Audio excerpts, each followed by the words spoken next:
presentation of Fox Sports. We are Baltimore. We are Southwest.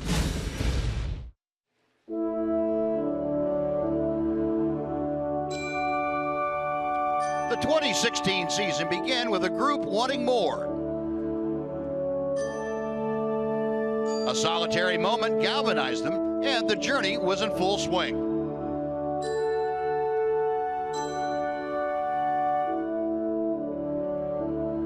The right mix of steady experience and youthful exuberance forged a personality. The feeling of unfinished business brought to life the mantra, never ever quit.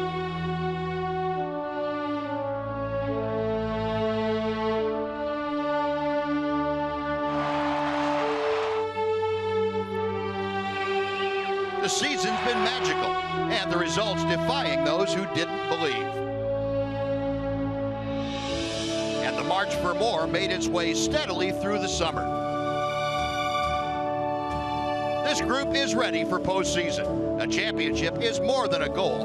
For some, it's the culmination of a life's work.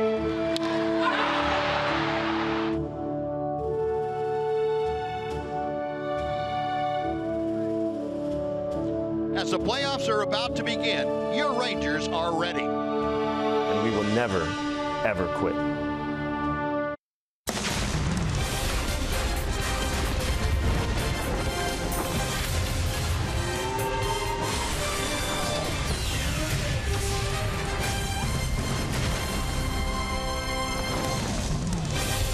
Now, the final day of this 2016 regular season could not be more ideal. Beautiful blue skies, comfortable temperatures, and a big crowd on hand at Globe Life Park as the Rangers host the Tampa Bay Rays. And welcome in, everyone, for the final time this year. Along with Tom Grieve, I'm Steve Busby. Glad you could join us for this Sunday afternoon of Ranger baseball. Rangers getting set now to head on to the postseason, taking care of business here this afternoon. And you look back, and Tom, it's been another great year under the helm of Jeff Bannister. It has, Buzz. And, you know, we spend almost 100% of our time day in and day out talking about the players, the way they play the game, and rightfully so. They've all had a tremendous season. It's been a great ball club all year long. But it starts with a manager. The team over 162 games kind of takes on the personality of the manager. So when you see a team that constantly comes back, that scratches and claws for every run, that's a reflection of the manager, Jeff Bannister. Second straight division title. He's steady. He's well prepared. He has a strong presence about him. When the players walk into the clubhouse and see him, I think it gives them confidence, the way he goes about his business, and that's a reflection of Jeff Bannister, and I think it's appropriate on the last day of the season that we look back on that and say what a great job he's done, too. Agreed, and Jeff Bannister, the 2015 Manager of the Year in the American League, by all rights should be the 2016 Manager of the Year, too. We'll see how that voting comes out this year. When we come back, our Hall of Fame broadcaster, Eric Dadell, is going to pay tribute to the greatest broadcaster of all, Vin Scully.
To parents who were diehard Dodgers fans, I was probably listening to Vin Scully in the womb, so it's really a privilege and honor for me to pay tribute to Vin on behalf of the Texas Rangers organization and our fans. Vin is the greatest play-by-play announcer of all time. Nobody else is even close. He does everything better than all the rest of us. The way he uses the language, he describes things in ways nobody else can, his phrases, his incredible imagery, the way he weaves stories in and out of the play-by-play. He conveys excitement without ever yelling or even raising his voice. And this one's really important. He has shattered the myth that an announcer can jinx a no-hitter.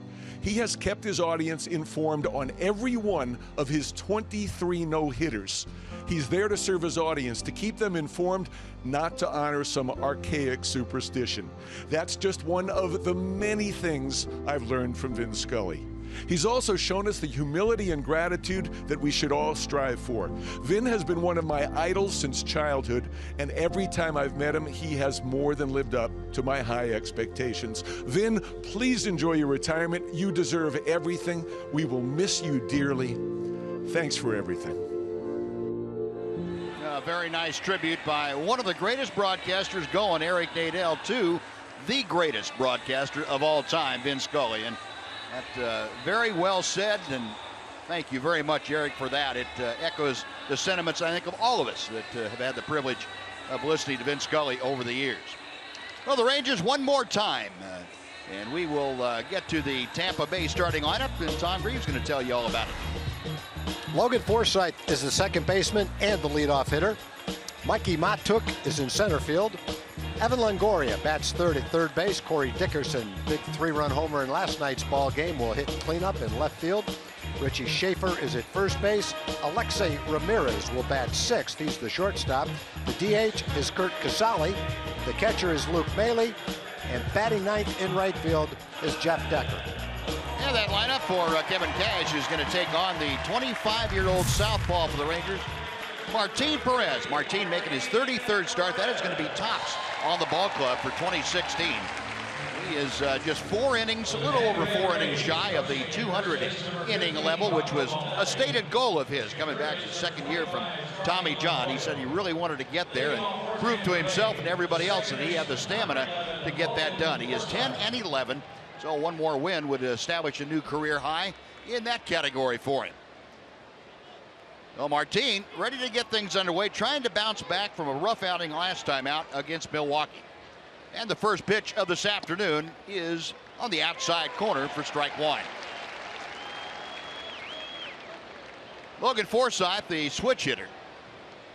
Leading off, Mikey Matuk in that on-deck circle. Beautiful sunshiny Sunday afternoon. Elvis at short, throws out Forsythe. We are underway without number one. Now let's take a look at the Ranger defense delivered to you this afternoon by Break Check. Outfield, Mazzara in left, Carlos Gomez in center, Shin-Soo Choo in right, Ryan Rua at first base, Jurickson Profar and Elvis Andrus up the middle with Adrian Beltre at third, and Jonathan Lucroy is catching this afternoon in game number 162 of the regular season. Mikey Matuk takes ball one. Martin Perez, fastballs about 62% of the time. Good sinking fastballs at that, at almost 93 miles an hour for the average. Changeup, his best off-speed pitch in general. Also throws the curveball and slider in about equal portions. But that changeup fastball combination can be devastating, and it's produced the fourth most ground balls in the American League. 53.7% of the time he gets a ground ball. Buzz, wouldn't you say that when you look at Martin's best games this year, however many you want to pick out his 4 or 5 best games, would you make the generalization that in those games he's also had a really good changeup? Yeah, I would. And I can remember back the first couple of games that Jonathan Lucroy caught him, and we were remarking throwing, I think the first game was 36 changeups, and the second one was over 40. And I think that pretty typical of Martin. Nice play by Elvis to get the second out. And even Martin came out and said, you know what, we stayed with that changeup, meaning he made me throw it when maybe I wouldn't have before. I agree with you, Tom. That's a hallmark of the good games that Martin Perez has pitched. Yeah. You know, when we think about it back to 2012 when he first came up, we were all impressed with the command he had of the changeup. That was his primary off-speed pitch. Mm-hmm. And he kind of got away from that for a little while, especially after the Tommy John surgery. Well, Longoria not wasting any time. He pokes his 41st double of the year off the left field wall, and he is at second with 2 out. We've seen Longoria for a number of years, and I don't know he's ever been swinging the bat better than he is right now. He is right on the fastball. He had a couple of good fastballs from Darvish the first game, and right off the bat, first pitch hitting, 94-mile-an-hour fastball. Nice, quick swing, relaxed. Having an excellent season. He's trying to get a couple of RBIs today to hit the century mark. Yeah. He's got 36 home runs and 98 RBIs. Well, if history is anything to be judged by, Longoria is going to have a tremendous day. On the final games of the season, Longoria, before that double, has hit .583 in 7 years. He's gone 14 for 24, and now he's added 1 more. He's also driven in 11 runs in the 7 games and scored 9 times. So Longoria enjoys closing out the season in high fashion. Yeah, I think most players have goals at the beginning of the year. And I think on the last couple of days of the season, you also have goals. You kind of want to round your numbers off. And when you've had 98 RBIs last day of the season, you want to get 2. It's not being selfish. Get a round number of 100. Guys want to hit 300 if they're hitting 299. The guys that are hitting 300.8 on the last day of the season, they know they've got to go out and get a base hit. They want to hit 300. Have 29 home runs. You want to get 1 to hit 30. And even though baseball obviously is a big team game, the individual players have their individual statistics. Yeah. And when you know the season's over, as far as whether you can win or whether you can lose, in the Rangers' case, they've won. They're going to the postseason. I don't think it's selfish if the players talk a little bit about wanting to do a couple things at the end of the year to make their statistics look better. No, you get down, especially the final, as you mentioned, the final couple of games. Yeah, especially for a team like Tampa Bay. Well, they're obviously not going to win anything this year. So about all you have to play for is the individual numbers. Yeah, if you're motivated and it motivates you a little bit more to put those numbers up on an individual, from an individual perspective, then you're going to help the team. Sure. If everybody does it individually, it just adds up to good performance for the team. Well, Martin Perez now has the count full to Corey Dickerson. Dickerson, the number 4 hitter, trying to extend this first inning. Richie Schaefer, the first baseman, is next. Longoria at second. Jeff Bannister and Doug Brocail, the pitching coach, chatting about probably a little bit of the decision-making process that'll have to come down the next couple of days. Rangers trying to finalize what the postseason staff is going to look like. Payoff pitch is poked out of play. We're talking about Martin Perez. We'll take a look at our Kubota power stats for today. Cole Hamels, 200.2 innings, 202/3 of an inning. Martin Perez, 196.1 at the moment. Last time the Rangers had 2 pitchers with 200 or more innings back in 2013, both Gary Colland and Yu Darvish. Got him swinging. Good breaking ball on 3 and 2, and that'll do it for the Rays. No runs, a hit, 1 left. After a half inning, no score.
Texas Rangers baseball on Fox Sports Southwest is brought to you by your Texas Ford dealers.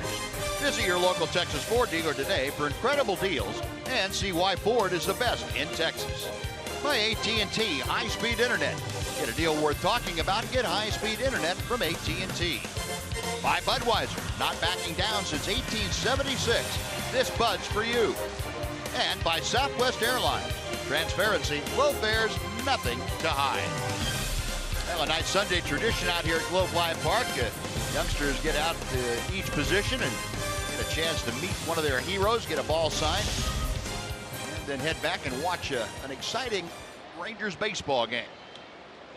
Carlos Gomez leading off for the Rangers here this afternoon, and he takes strike one from Chase Whitley, the 27-year-old right-hander. Carlos, .232 average overall with 13 home runs, 53 driven in. And Chase Whitley, originally a New York Yankee, claimed on waivers by the Rays, coming off Tommy John surgery. This just his fifth game, his first start since before he had the surgery in 2015. Whitley, a lot of changeups. Less than 44% fastballs, but just a little below average on the velocity. Whitley with excellent command, though. Off the end of the bat to left field. And coming in to make the catch, Corey Dickerson. That is out number one. Well, let's, Tom, why don't you give us that Southwest Airlines Ranger lineup? Well, we just saw Carlos Gomez lead off. Shin-Soo Choo is in right field. He'll hit second. Carlos Beltran is the DH. Adrian Beltre is the cleanup hitter at third base. Nomar Mazara in left field will bat fifth. Jonathan Lucroy is behind the plate. Elvis Andrus is the shortstop. Ryan Rua bats eighth, plays first base. Batting ninth, the second baseman, Jurickson Profar. So one away on the fly ball, and now Shin-Soo Choo stepping to the plate. Choo appearing in his third ball game now since coming back off the disabled list. Choo 1 for 8 in the first two ball games, and really trying to make a case that he is ready to help the Rangers in postseason now. And that's one of the things that Jeff Bannister and company are taking a look at. Foul backing out of play.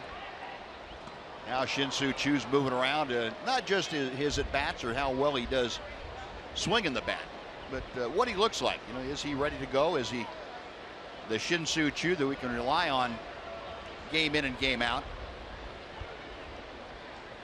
0-2 pitch. The ball and 2 strikes.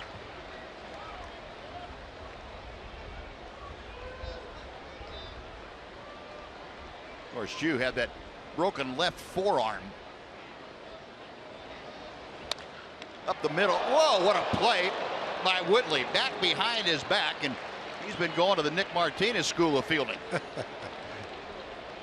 Batting third, the designated hitter, number 36, Carlos Beltran. See how he did it.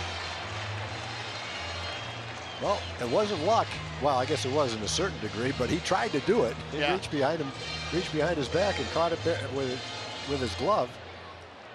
I still think, Buzz, if you look back at what must have been one of the 2 or 3 best plays of the year, it has to be that play Nick Martinez. Oh yeah, well, that was a smoked line drive. I don't care what you show, it can't really be better than that. No, play. no, I agree.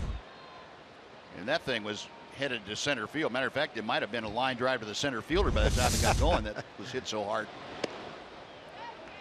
Carlos Beltran, DH, and Nick Martinez. You know, it's funny. Pitchers kind of mess around with that, flagging balls behind him when you're throwing BP and all those things.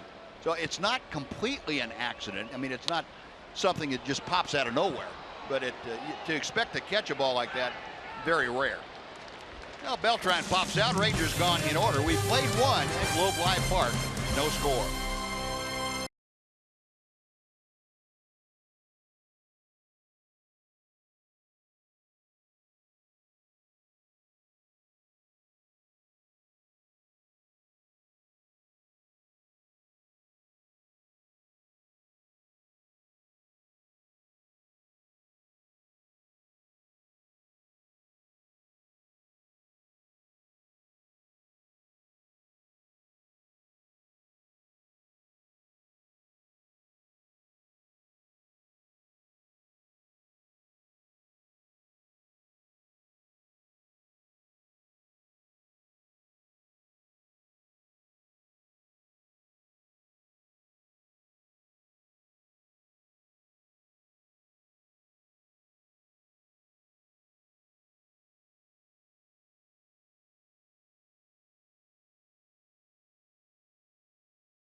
Life Park in Arlington. Emily Jones welcoming you back to the ballpark on this, the final day of the regular season. And here's what Jeff Bannister says he loves most about this team. Show up with the attitude that they didn't care who was going to suit up, that they were all going to suit up together, play for each other, and try to win a baseball game. And really probably in all of my 32 years of professional baseball, just an incredible group of guys. I keep saying it. I don't know how many ways, how many times I could say it, but they're such a fun group to be around, and they show up to fight every single day. Banny says last year in his first season, it was such a whirlwind. He wasn't really able to sit back and take stock of what was going on. He said this year it's been a little bit easier to kind of relish in those moments. There's been so many throughout the course of this season that he's been able to appreciate round two a little bit more, guys. All right, Emily, thank you. Yeah, good stuff. It has to have been a joy for Jeff Bannister to have this ball club come together the way it has. I know he really appreciates the hard work they put in, plus the grit and determination they've shown, and that's grown over the years. Richie Schaefer singling into left field. He's going to go for two. Comes a throw in. It's late, and Schaefer in with a leadoff double. Well, Mazzara got to the ball and took a little while getting rid of it, and Schaefer just kept right on going. Yeah, nobody really didn't do anything wrong. He just didn't get it there quick enough. And it's a little bit tougher for a left-handed thrower going toward the line in left field because he's got to turn his body all the way around. But I'm not sure that he expected the runner to go to second. And he definitely didn't get rid of it quickly enough to keep him from doing that. The second double of the ball game for Tampa Bay. The leadoff now has Richie Schaefer at second. Alexei Ramirez, the shortstop, is up there. Ramirez signing about the middle of September with the Rays after starting the year with the San Diego Padres. Takes strike one. Ramirez, a 192 average in a Tampa uniform. He has a home run and 6 driven in. Overall, 240 average for the year. One of 4 Cuban-born players with 100 or more home runs and 100 stolen bases in their careers. 1 ball and 1 strike.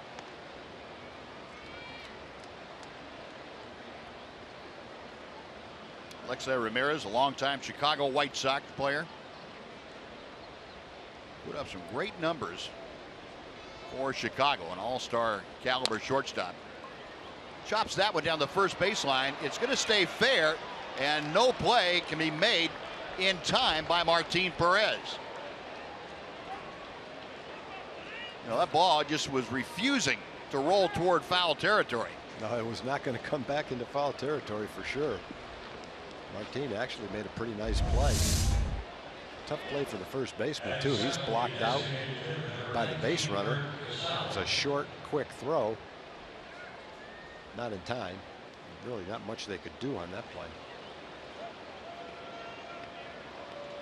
So, runners at the corners and nobody out. Kurt Casale, handling DH chores this afternoon, steps in. Rangers with nobody out will play back in the middle of the diamond, trying to get the double play. They will give up the run for a couple of outs. 1 ball and no strikes. Casale caught the opening game of the series.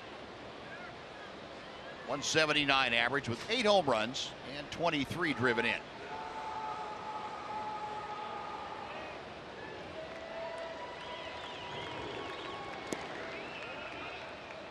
Nice stop again, Jonathan Lucroy.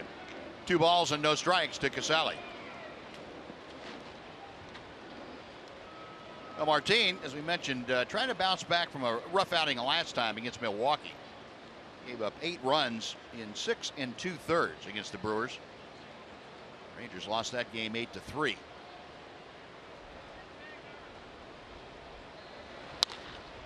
Base hit to center field. That will get the run home as Schaefer trots down the line from third. Into second is Ramirez, and the Rays jump out in front 1-0. Casale with his 24th RBI.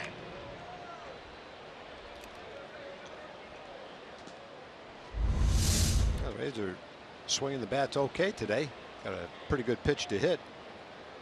Schaefer, Ramirez, Casale, if you add it up, they're hitting below 200.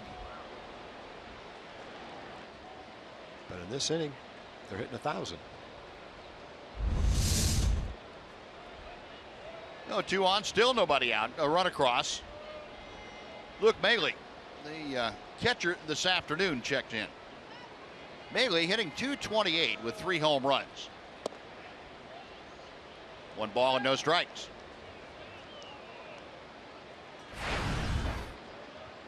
Maile 14 runs driven in.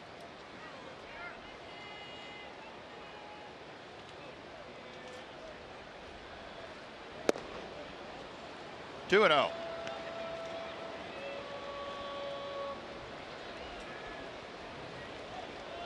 Maile, last 12 ball games. That takes you back to just about the beginning of September.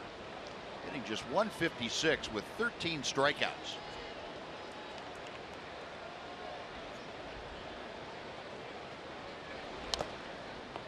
Two and 1.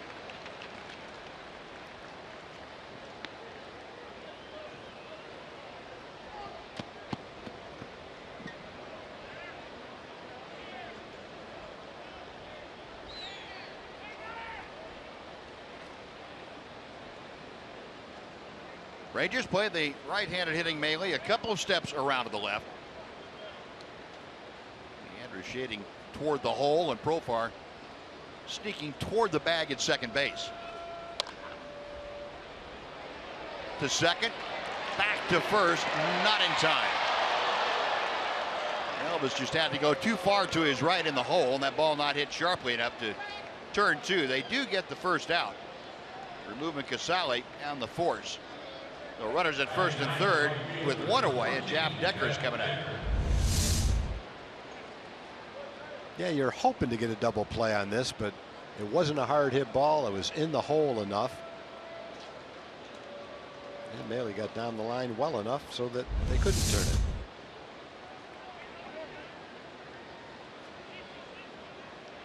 A 1 gone. Here's the number 9 hitter, Jeff Decker.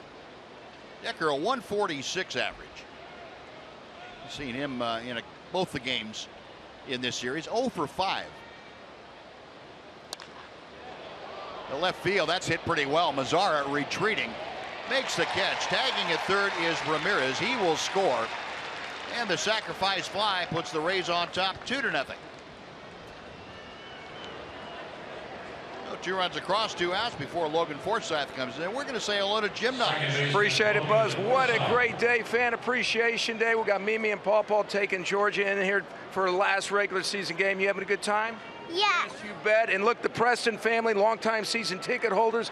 We got the Rileys from Gun Barrel, Texas, and Millie from Tyler, Texas, enjoying the game. 89 years young. And how about right to the left, Ice? If we can go to the left, there's Emily Jones enjoying Fan Appreciation Day with her family.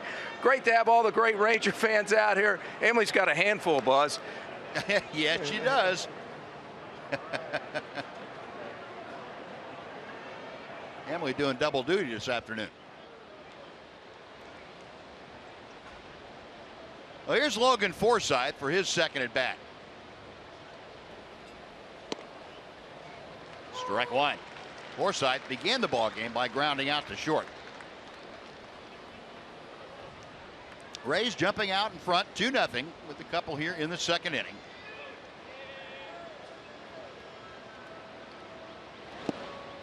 Change up, down out of the strike zone, and it's 2-1.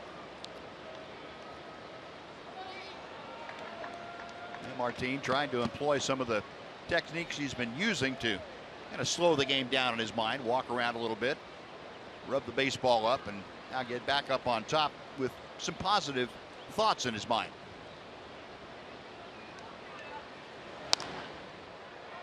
Two and 2 on the foul ball.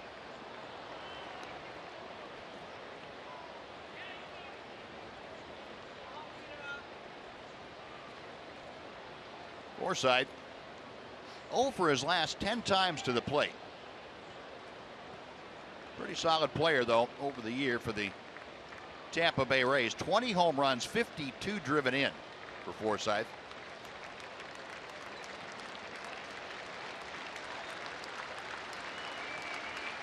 Now Perez back to him. Full count. Well, Forsythe has run the count all the way out.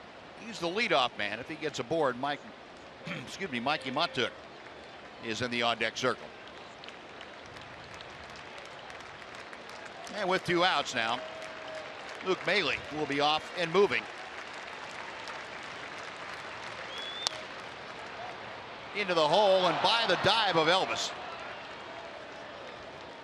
Well, not hit it sharply, but found a hole on the left side. So Forsythe keeps the inning going. 2 on with 2 out for Montuk.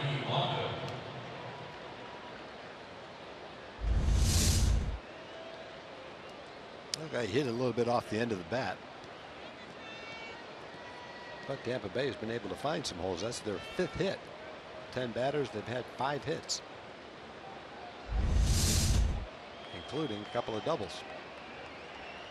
And this inning started with a double off the bat of Richie Schaefer, and Doug Brocail out to see if he can slow things down, help Martin Perez slow things down, and see if he can't find a way to get this final out of the inning. So Montuk up there, runners at first and second. Montuk also a ground ball to short in the first inning.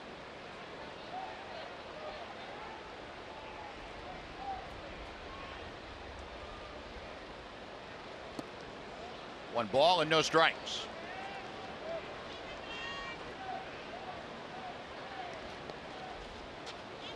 Now the Rays coming in to play this afternoon. They are last in the American League with a .243 team batting average. See the numbers on Montuk, and they're next to last in runs scored. They have now, with the 2 runs in this inning, scored 668. Elvis flips on to Profar, and that'll do it. So the final out of the inning in the books. The Rays score 2 and lead 2 after 1.5, 2-0 Tampa Bay.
Sports Southwest is brought to you by Southwest Airlines. Transparency, low fares, nothing to hide.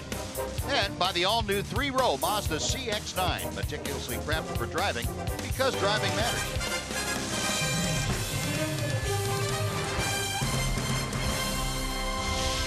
A beautiful afternoon at Globe Life Park. Fan Appreciation Day on this Sunday. Rangers down by a couple. Adrian Beltre, though, not wasting any time. Leading off the second, he slams one into left for a single. Adrian got that pitch up right where he likes, about eye high. I don't know if there's a spot he doesn't like, Buzz. You're probably right. If it's low, he'll just go down on one knee. Yeah, right in there, though. That is a good spot for him.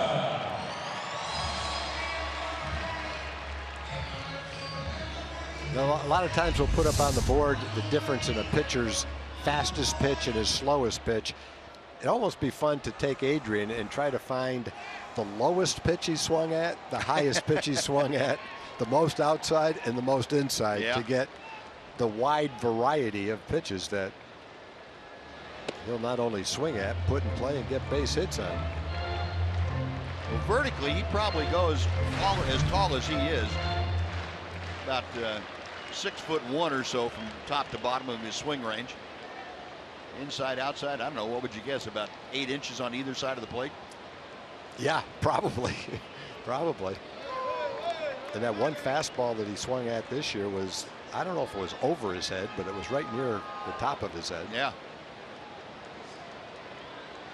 Oh, Adrian aboard, first Ranger hit of the afternoon. Nomar Mazara, 268 hitter, stands in. That good changeup from Chase Whitley. 1-2. Nomar trying to get something positive going here in the last game of the regular season before he heads into the playoffs. 0 for his last 18 times to the plate. 4 strikeouts, not particularly alarming. He tends to put the ball in play. Softly into center.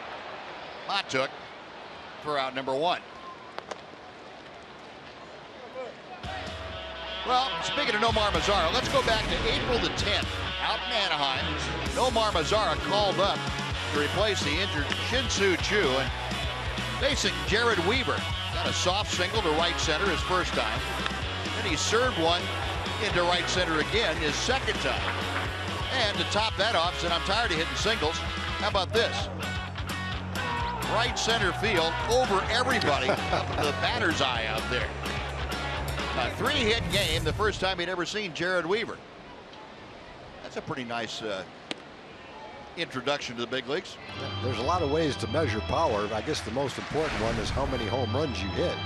But at the same time, how far they go counts too. And he launched 4 or 5 of the longer home runs of the season, which shows the kind of power potential that he has to hit a lot of home runs as he fills out, matures, learns the pitchers, gets the experience it takes. Jonathan Lucroy takes strike 1.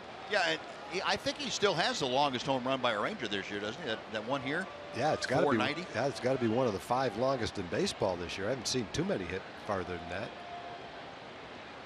Seems like someone might have hit a 500-foot home run this year. That was Giancarlo Stanton. Stanton. Yeah. Well, you count Stanton in his own league, and then everybody else is shooting for second. Well, that's like Stanton is in the home run distance, like Aroldis Chapman is in the fastball velocity. Yeah. There are those 2 guys in their categories, and then there's everybody else down a little bit. Yep. 2 balls and a strike to Lucroy. Jonathan, a 299 average from the National League. He's hit 267 as a Ranger. And talking about Jonathan Lucroy, he just joined the Rangers. August the 4th, he hit one into the seats in Baltimore. And right from the get-go, when he joined the ball club, he had an immediate impact both with the bat and with the pitching staff. There's a base hit to left field. Whitley trying to get him to chase a breaking ball. Not a terrible pitch, but Lucroy pretty good at finding holes.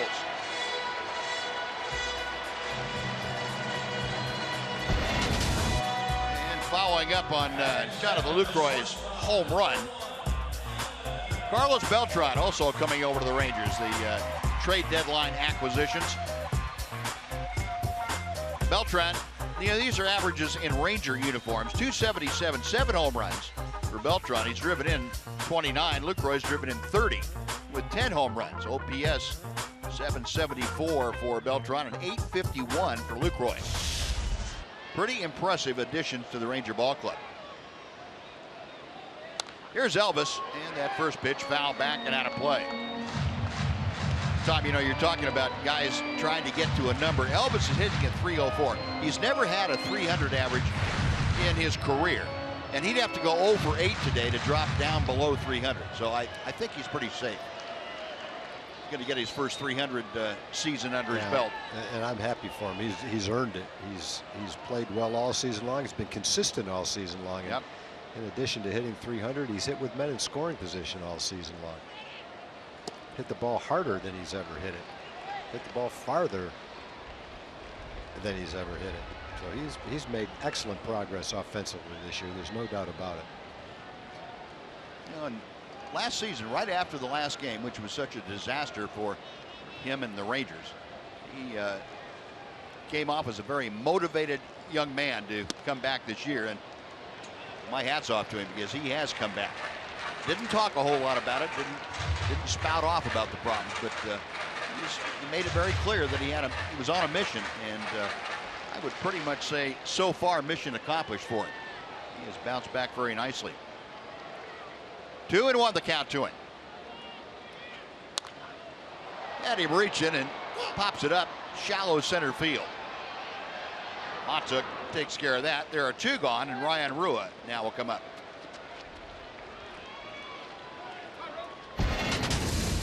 Now Elvis, Tommy, you're talking about the advancement from 2015 to 2016.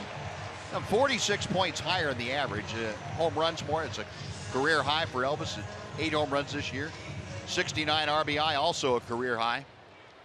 805 on base plus slugging, a career high.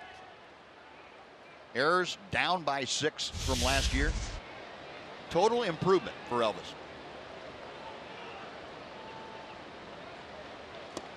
Ruitt takes the slow breaking ball in for strike 1. And I think when you've played as long as Elvis has, and all of a sudden you have a year like this, it's a pretty good indication that it's not a fluke over 500 at bats, 600 at bats, whatever it's been. It's a pretty good indication that he's raised his offensive performance to a higher level. And you'd have to expect that that's what you're going to see from Elvis as time goes on, if not even better than that. He just looks like a more confident hitter. He's definitely a stronger hitter. Talked about earlier in his career, he hit a lot of soft line drives to right field, and now the line drives he hit to right field are driven into right field. He's been able to pull the ball with more authority. And in the pregame show, we talked about the left side of the infield. You've got the veteran, 37 years old, Adrian, and 10 years younger, 9 or 10 years younger is Elvis. But those 2 guys are the heart and soul of the team, not just by the performance that they put up, but by the way that they show the pure joy of playing the game, the competitiveness that they have. I think the rest of the team feeds off them. We talk about everybody contributes and does their own thing, but when you look at the Rangers and you look at what makes them tick, it starts with Elvis and Adrian. Yep, agreed. Base hit for Ruitt. That's going to get a run home as Beltre rounds third. He's coming in to score. The throw goes to third. It's cut off. It's a 2-1 Ray lead as Ryan Ruitt drives in his 27th. 3 singles in the inning. Rangers get on the board, and Jurickson Profar will have a chance to get him at least even.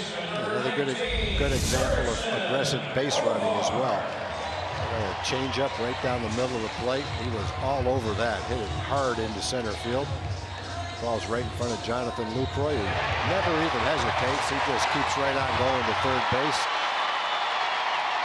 Pretty good percentage of catchers in Major League Baseball would have trotted into second and stayed right there, station to station. Not our catcher, though. Well, here's Profar. Runner on the move. Throw to second base, not nearly in time, as Ruitt swipes second base. He really would have gotten a jump if he kept on going. He had a huge jump and then stopped and then took off again. He started a little bit too soon, but the pitcher never stepped off, never looked at him, and he was able to just keep right on going. Almost looked like he was getting a running start. A little practice start. Yeah. Profar drives it to right. That is playable for Decker, and that'll do it. The Rangers get 3 hits in the inning. They score a run and strand 2. And after 2, it's Tampa Bay leading 2-1.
Up with the official 2016 postseason look.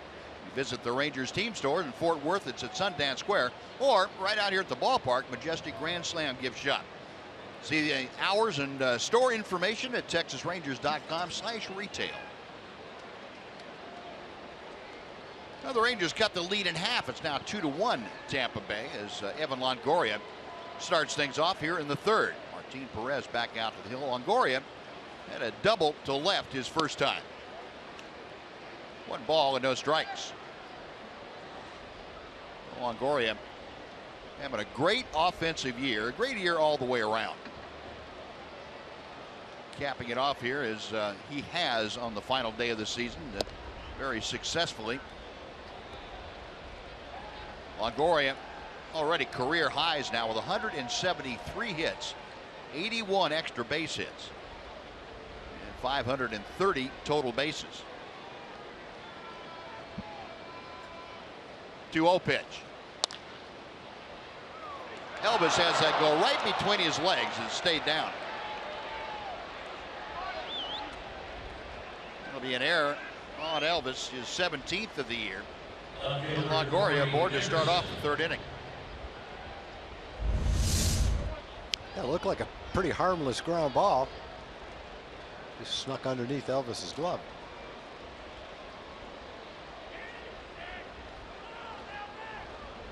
Just came up a little bit too quickly. Yeah. Elvis talking to himself about that one. No one on, nobody out. Corey Dickerson, who struck out the first time that he faced Perez, will step to the plate.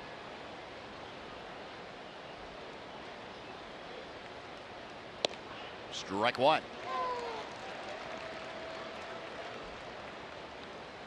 Dickerson has tied his career high with 24 home runs. He has hit exactly the same against left-handers as he has against right-handers, 248.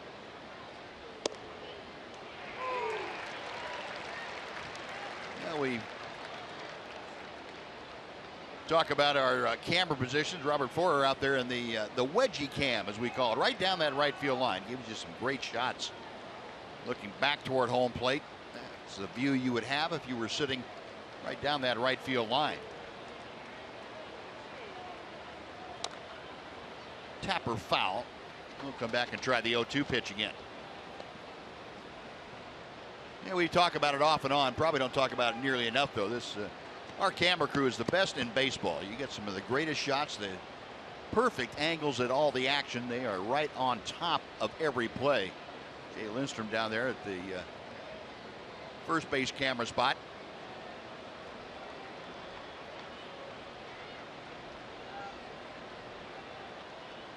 Oh, 2.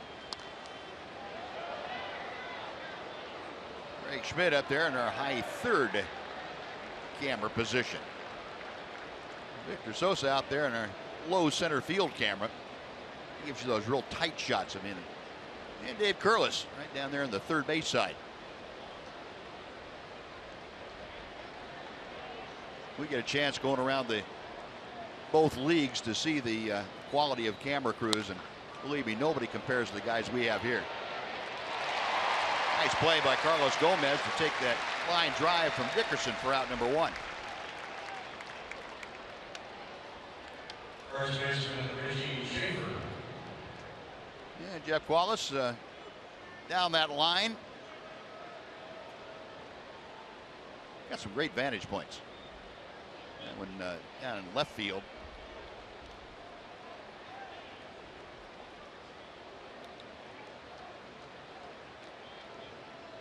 Larry Allen.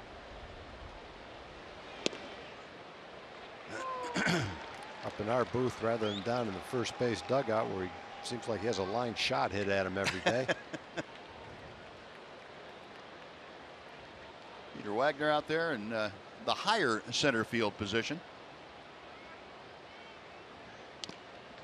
Fouled off, and Schaefer now down in an 0-2 hole. Dwayne Collins running all over. Actually, he just sits down there and does a little toggle, but that's okay. Camera is the RoboCam. That's what you're looking through right there.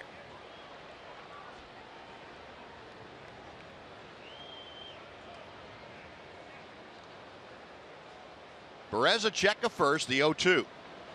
Got him swinging. Good breaking ball. Martin Perez with his second strikeout of the day. And before Alexei Ramirez comes up, we're going to send it back over to John Radigan for a Chevy game break.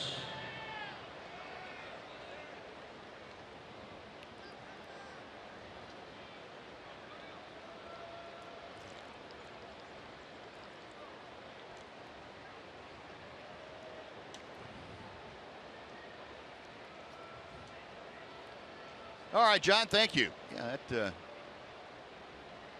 race kind of thinned out last night by one. Seattle losing, so they were eliminated from the wild card contention.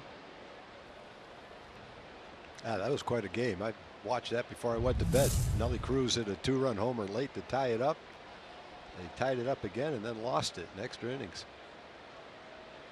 There's the wild card standing. Detroit a game and a half back. This is all coming into play today, and they have to win and have a couple of losses by Toronto and Baltimore to make a potential makeup game tomorrow real meaningful.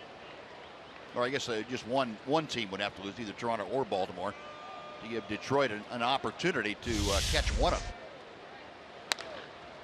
Into right field, a base hit by Ramirez. Stopping at second is Longoria. So they're 2 on with 2 out, and Kurt Casale will come up.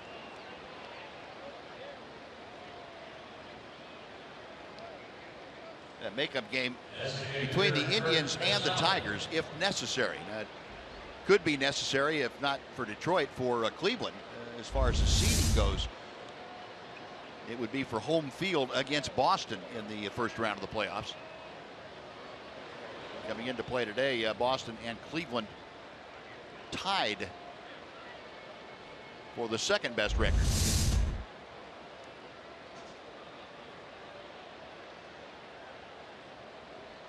First and second, Kurt Casale had a base hit to center field, driving in the first run of the afternoon. That was in the second inning. And Martin able to drop that curve in for strike one. Now Casale with the RBI, now at 24 for the year. That is batting average up to 183 currently.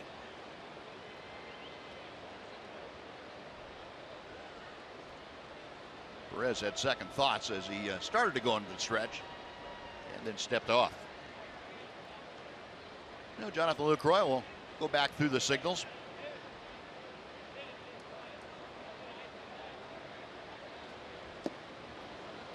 One and one.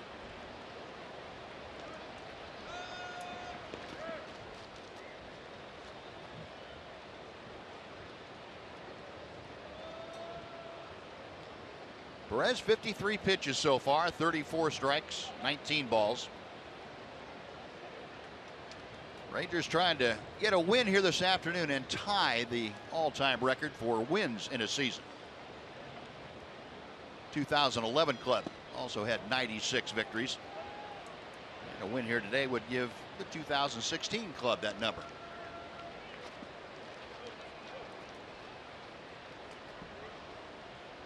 Now Lucroy going to go out and talk to Martin Perez.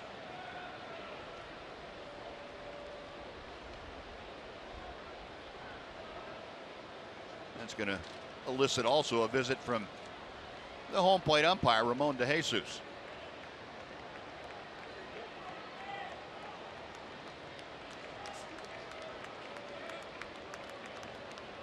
Two balls and a strike.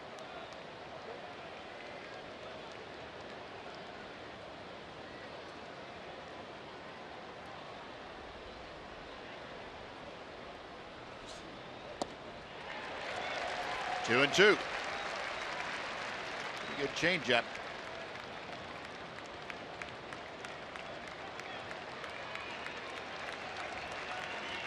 Crowd now starting to get behind Martin Perez and the Rangers, trying to implore him to keep this at a one-run game.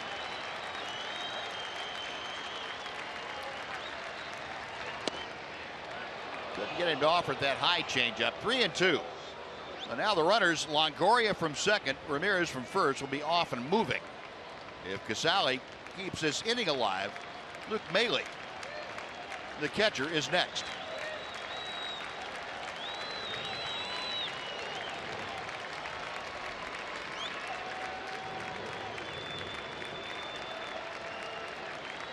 Longoria getting his lead from second.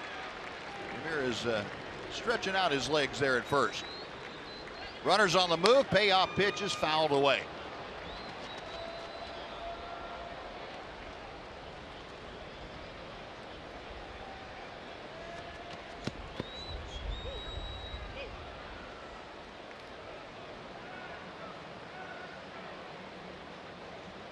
And again, Lucroy going to talk to Perez.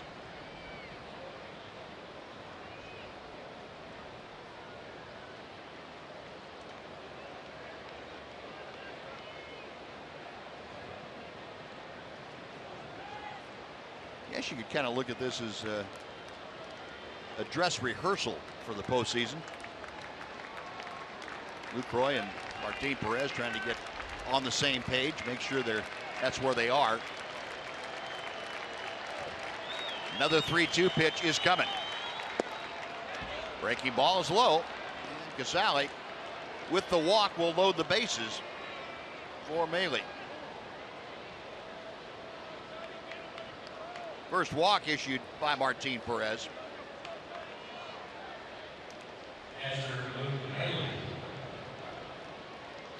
Luke Maile grounded into a fielder's choice in the second inning.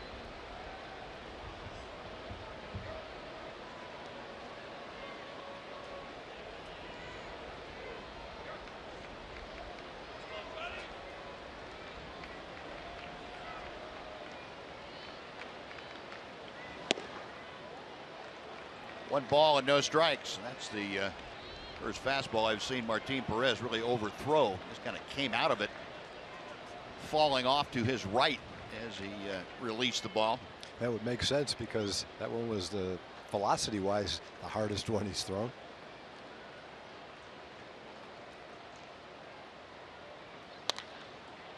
Up the middle, Elvis, a dive, he knocks it down. Throw to first, not in time, and it gets away from Rua, but not far enough to allow Ramirez to come down the line. But Longoria scores. That makes it a 3-1 Tampa lead. Everybody else is safe. I thought Elvis might have a chance at second base. He's going to have a hard throw at first base. Maile beat out a double play grounder in the second inning, so it gets down the line halfway decently. Looked like he might have had a better shot at second than he did at first. Tough to tell. Nice play to get to the ball, though. Yeah, that saved a run. Being able to knock that down and keep it on the infield. And again, Doug Brocail out there to have a conference with Martin Perez and Jonathan Lucroy.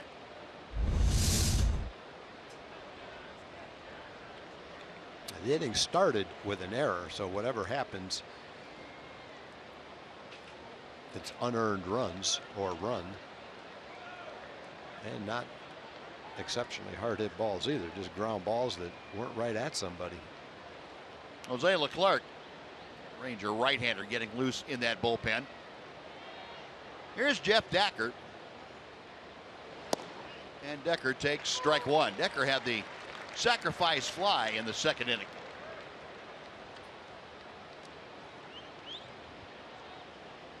Decker now a 146 average.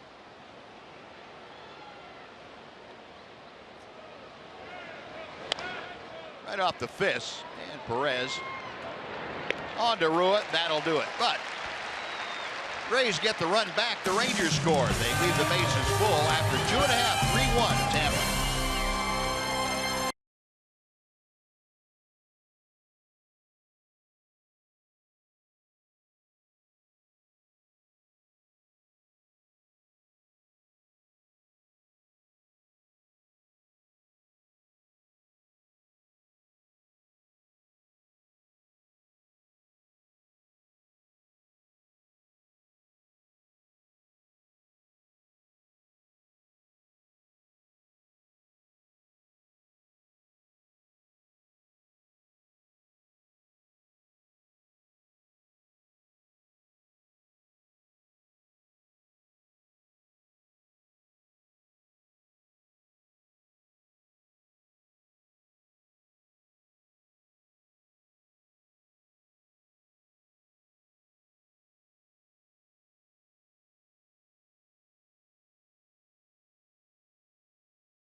2017 season tickets are now available. You'll guarantee the best seats and the best prices. Plus, you'll enjoy one of the best benefit packages in all of professional sports.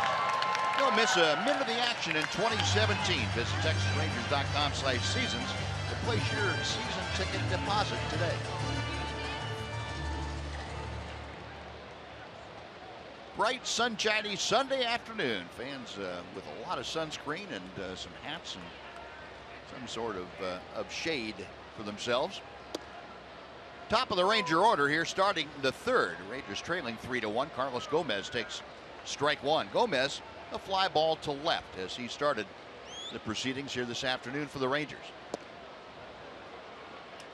0-2.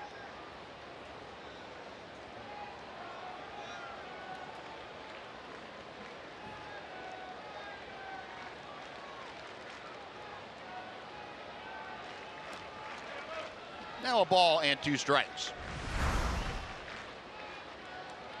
Now Carlos, the last 27 ball games, has hit .337 for the Rangers. 7 home runs, 21 driven in. How about the OPS of better than 1,000, 17 runs scored, and he's hit safely in 20 of those 27 games. 2-2. And doing a great job in the leadoff department. He has become a very solid leadoff hitter for Jeff Bannister's club. A spark plug of sorts. Spark plug that can hit the ball out of the ballpark in the blink of an eye. He's taken some great swings. Hasn't given up any bit of power to reduce his stroke into a short, compact swing. And he takes strike 3. Home plate umpire Ramon De Jesus called him out. And that is Whitley's first strikeout. Right at the bottom of the strike zone, borderline pitch. It looked lower than it actually was on our Fox tracks.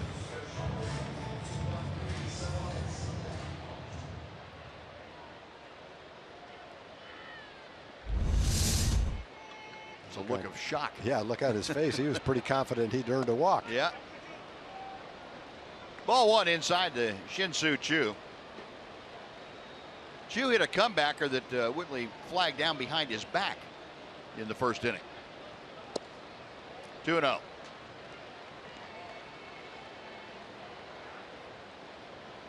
Choo had 3 rehab games down in the Arizona Instructional League before rejoining the ball club.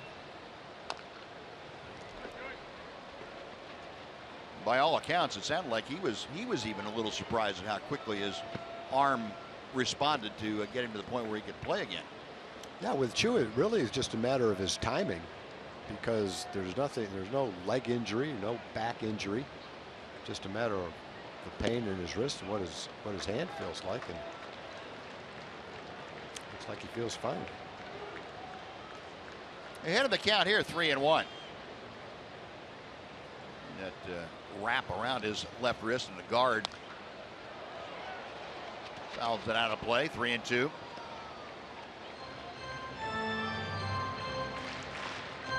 Just to protect against another shot to that area.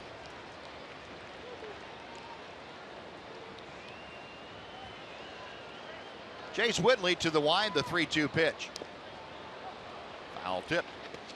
Choo trying to get a board in front of the number 3 hitter, Carlos Beltran.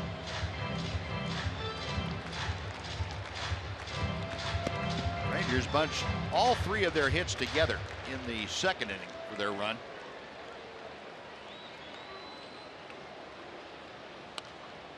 Another foul back.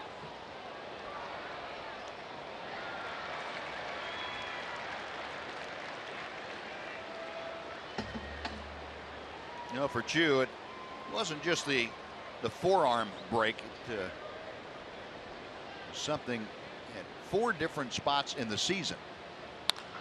It's this one well to center. Going back, Matuk, and with his back partially toward home plate, Matuk makes the catch for out number 2. Yeah, Shin-Soo hasn't had a lot in the way of hits, but hit the ball solidly in the couple of 3-game series. He's hit probably 3 or 4 solid ground ball outs. That ball was hit well to center field. So I think if you looked at these 3 games, you'd say Shin-Su's looked pretty good.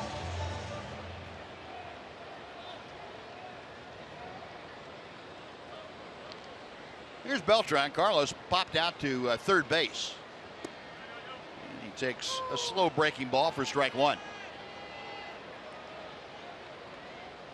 Beltran, the season numbers very impressive again for the 39-year-old switch hitter. 294, 29 home runs. He pulls that one foul.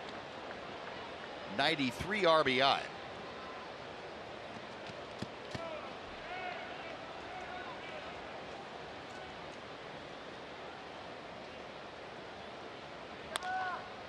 That one's popped up on the left side. That'll work its way back into the seats. I will take you back to August 3rd, talking about Carlos Beltran.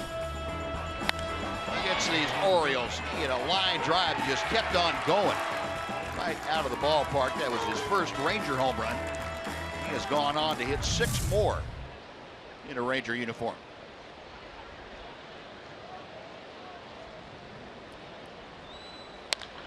That's ripped to right field. That's a base hit.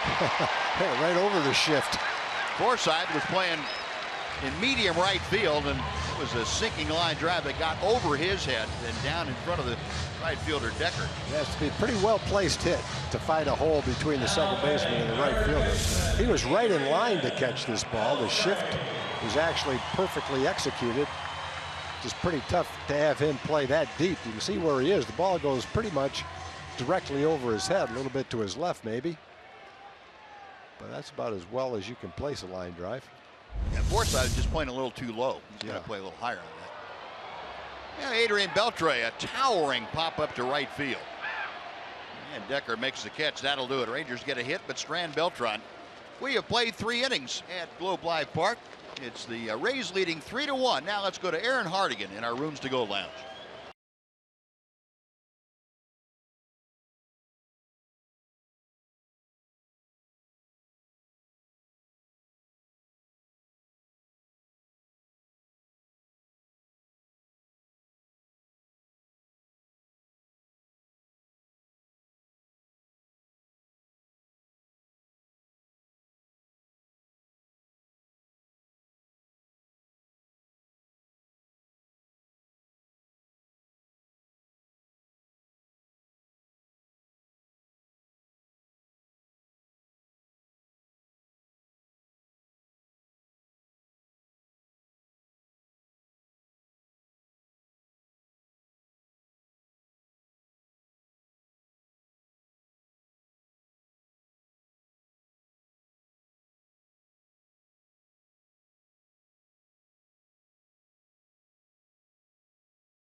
To 1, we head to the top of the 4th inning, and it's time for our Coors Banquet Timeless Moment.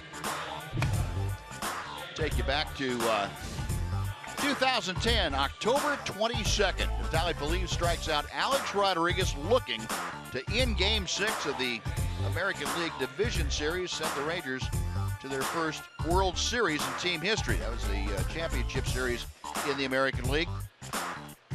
Rangers went on to their first World Series. They would go back the second time.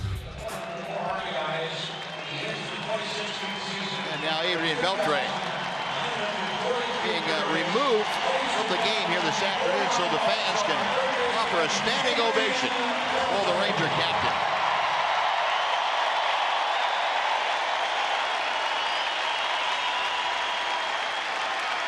That's a nice gesture. Yes, it is. I think the fans appreciate the opportunity to give the standing ovation as much as Adrian appreciates getting it.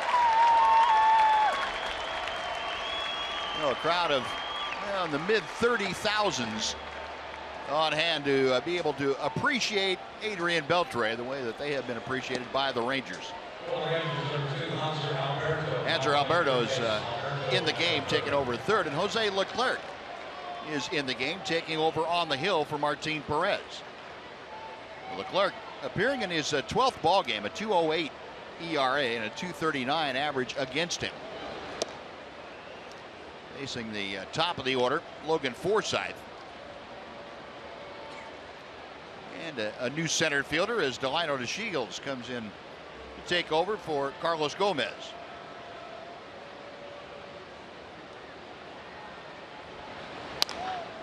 Out of play to the right. There's Hanser Alberto taking over at third.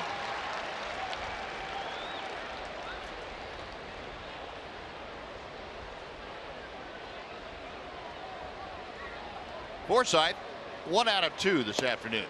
Adrian Beltre will be a spectator for the rest of this ball game. Enjoy that position on the bench.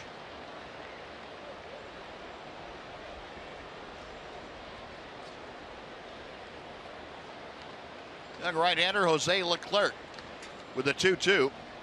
Couldn't get Forsythe to offer, and the count is full. No, Forsythe trying to get aboard once again. Be followed by Mikey Matuk.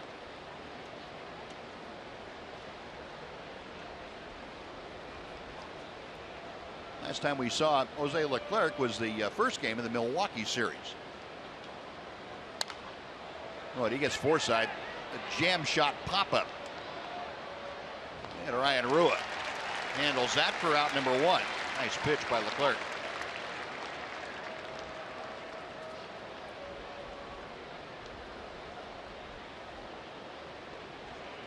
Leclerc in that game against the Brewers worked an inning, gave up a hit, had a strikeout, only used 13 pitches to dispatch them.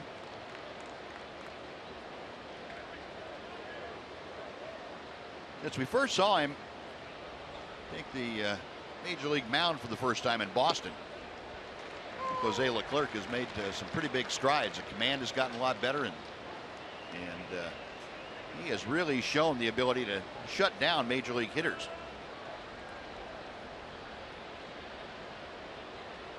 Yeah, I think Buzzy's definitely pitched well enough since he's been here for the Rangers to feel very good about the chances over the next couple of years of him becoming an important part of the bullpen.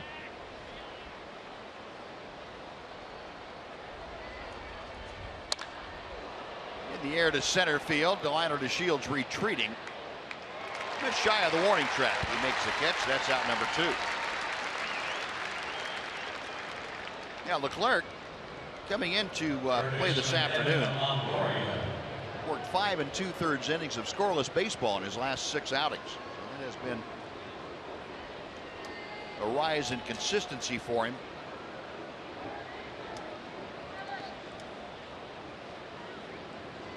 First stint with the Rangers came up on the 5th of July. Had 3 outings, 5 2/3 innings in those 3 outings. Evan Longoria has been aboard twice today. He doubled in the first, reached on an error in the third. He scored a run in that 3rd inning.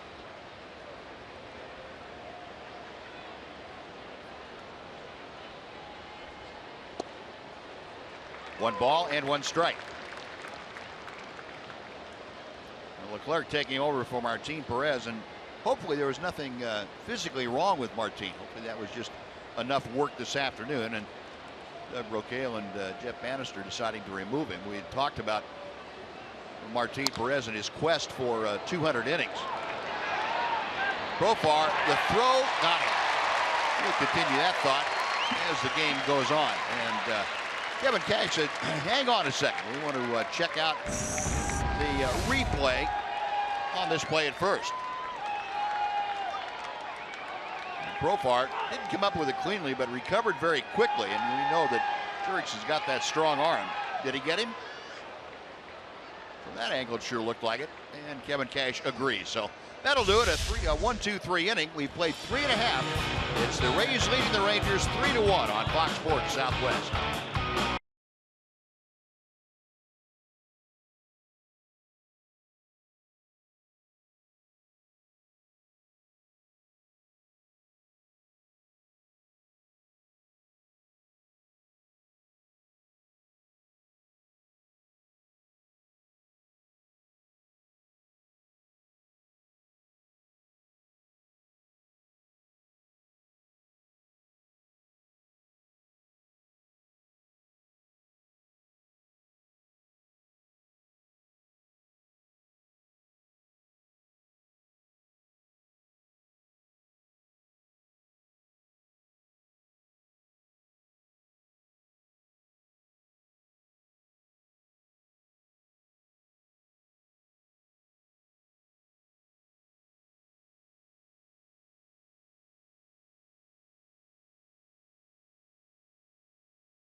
At Globe Life Park in Arlington, Adrian Beltre exited the field in the last half inning. Here's what he wanted to say to Rangers fans today.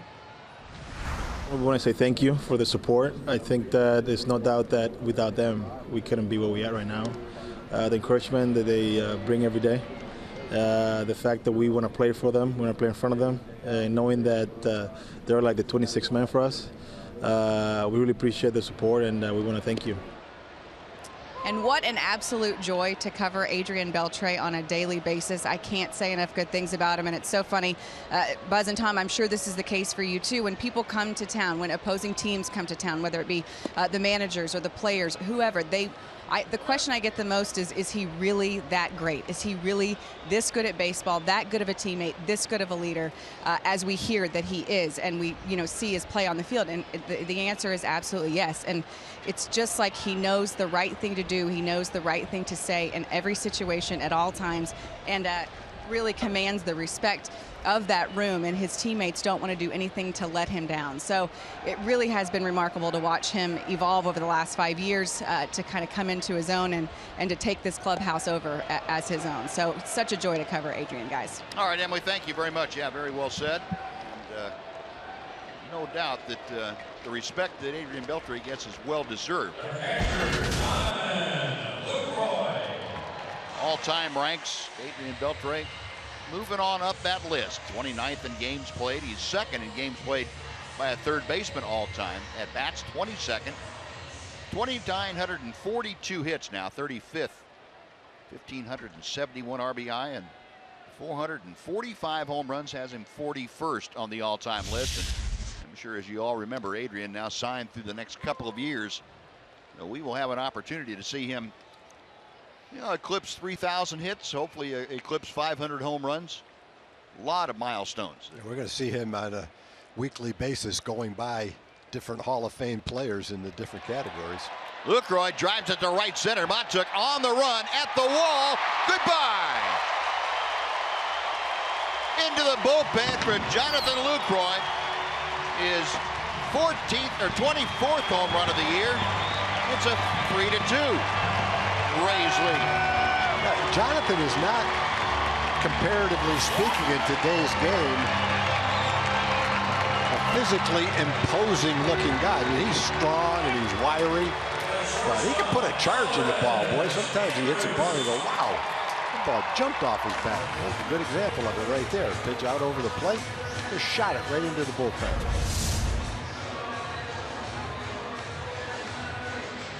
Quick batting. Yep. That ball jumps off his bat, boy. 152 at bats as a Ranger. He's hit 11 home runs and driven in 31 runs. Project that over a full season, and you know you're talking in the 30s for home runs and hundreds for RBI. So it's been a pretty productive pace offensively for Jonathan as a Ranger. Elvis, after a couple of swings, down on the count now, 0-2, and Lucroy taking his gear and going home. Looked like walked down. What else could I do? I got a base hit and hit a home run. And Elvis caught on strikes. Whitley 3 straight changeups. 3rd strikeout for Chase Whitley. Our Ford leaderboard showing you the Ranger leaders this season. Elvis leading in average with 304. Odor 33 home runs, one better than Beltre. Adrian with 104 RBI. Ian Desmond has scored 107. Cole Hamels 15 wins. Sam Dyson 38 saves. All extremely respectable marks for the Ranger leaders. And Ryan Rua pokes his second hit of the afternoon to left center field.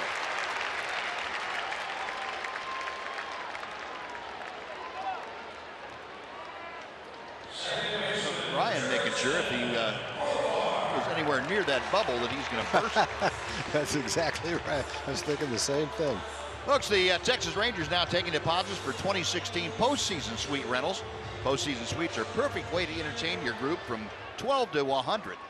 Visit TexasRangers.com/postseason suite to get all the details of this exciting opportunity. 1 on, 2 out. Here is Jurickson Profar. Ball 1. Profar, a fly ball to right, his first time.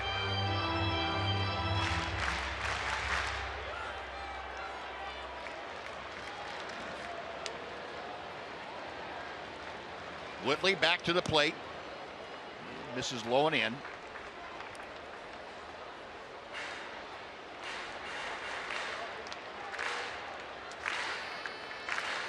Rangers now with 6 hits. They have 1 short of the Rays mark. Rays 3 runs on 7 hits. Rangers 2 runs on 6. There goes Rua again, a huge jump. Bailey could have just stuck that in his pocket. And Rua gets himself into scoring position yet again, his 2nd stolen base of the day. Well, it wasn't quite as good as his first jump because the first one he kind of jumped the gun a little bit. This one he's got a good lead, and at the first sign of movement he is off. He's got pretty good quickness too. 2-1. That will even the count. You know, that's a side of Rua, and we talked about it when he had his first couple stolen bases. We don't get an opportunity to see Ryan Rua on the base paths because he's not playing every day, and it's just not a common occurrence for us. He gets on there, he can disrupt people. We saw 9 stolen bases now this year. 9 for 9. In the dirt, and that'll run the count full.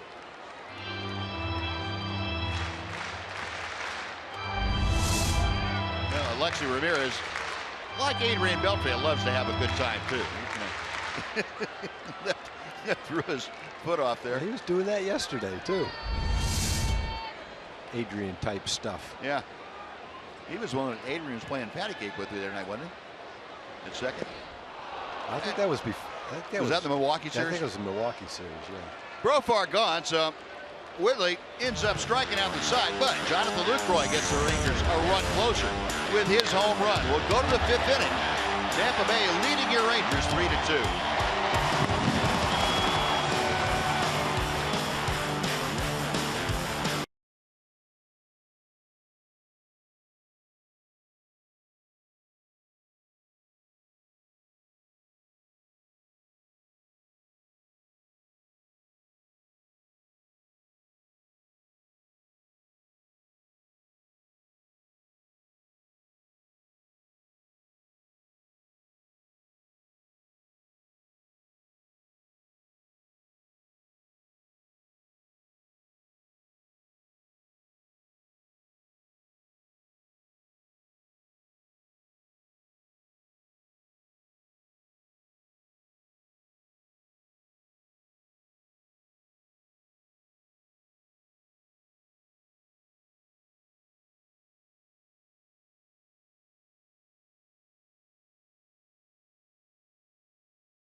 Rangers baseball on Fox Sports Southwest is brought to you by your Texas Ford dealers. Visit your local Texas Ford dealer today for incredible deals and see why Ford is the best in Texas.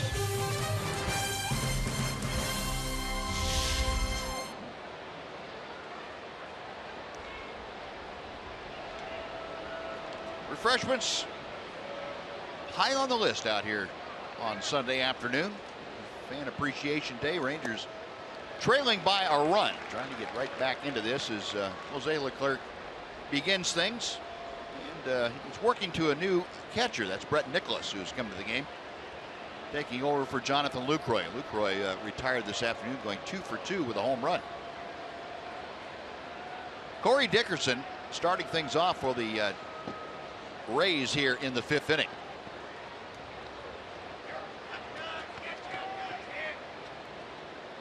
Take a look at our TXU Energy Power Players to watch, plural. Had to go with the 33 1/3 consecutive scoreless innings that the Rangers bullpen has going. That is a Rangers franchise record.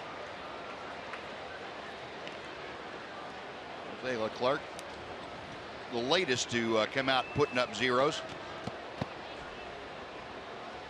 The all-time franchise record going back to the Senator days, 35 2/3. So the Rangers have a chance to break that here today. 1-2 pitch. Swung on and missed. Ball gets away from Nicholas. And he's able to throw out Dickerson at first. I just assumed it was a foul ball. The way Nicholas went after it when he got back by the screen, I thought it was. He had a lot more time than I thought he did.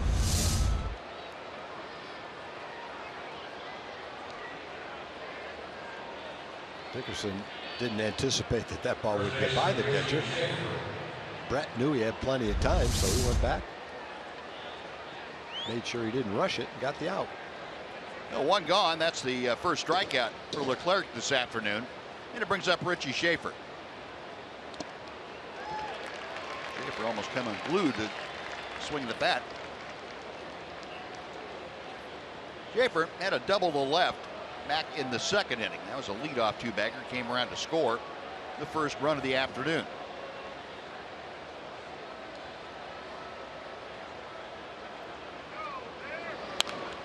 Foul back. 0-2. 84-degree afternoon under brilliant blue skies here this afternoon. Quite a way to finish off the regular season for the Rangers. That is as good a picture postcard candidate as you're going to see. 1-2 now.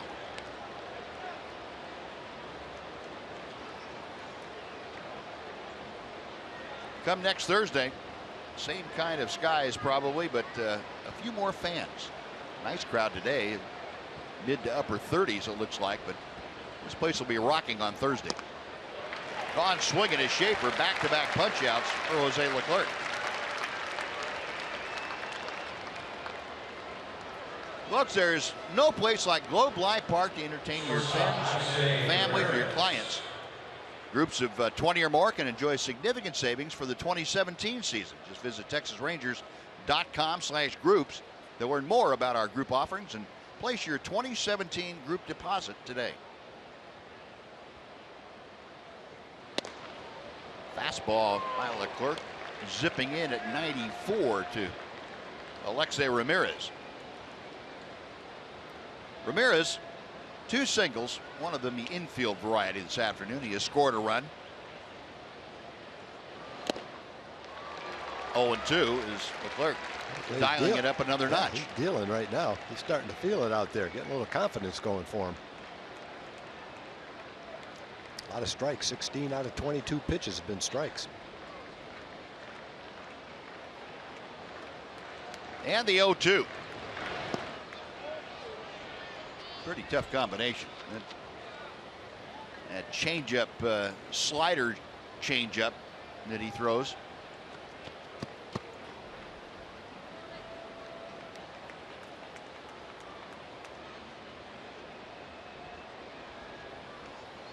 Leclerc gets the sign from Nicholas. And Ramirez hits one high in the air to left. Mazzara back underneath it, makes the catch, and that will do it. Another 1-2-3 inning. Leclerc has retired all 6 that he has faced. Halfway through the game, Rays leading 3-2.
Rangers are really rewarding their season ticket holders and also their fans. It's Fan Appreciation Day. A lot of baseballs handed out, autographed baseballs. Who do you have? Delano DeShields. Very good. Censor Chu. Yes. Jeff Bannister. Like that. And we also have a home run ball that Jonathan Clory hit right here on the bullpen and bounced into your hand. What's the name of the family? Valladas. Valladas got the real life baseball right there, and plenty of wiffle bats being handed out by the Fan Appreciation. Look at that. Whole section here lower home run porch. Great jobs the Rangers are doing today, taking care of their fans on Fan Appreciation Day. Great day here at the ballpark. Buzz? All right, Noxie, thank you.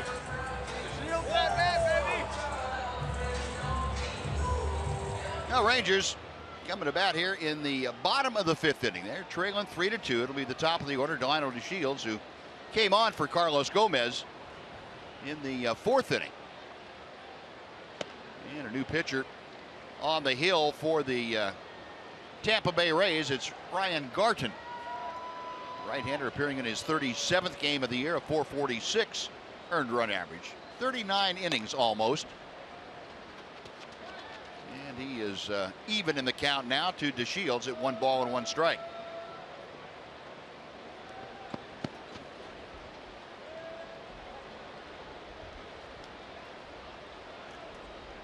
Delano at .213 with the average, 4 home runs, 13 driven in.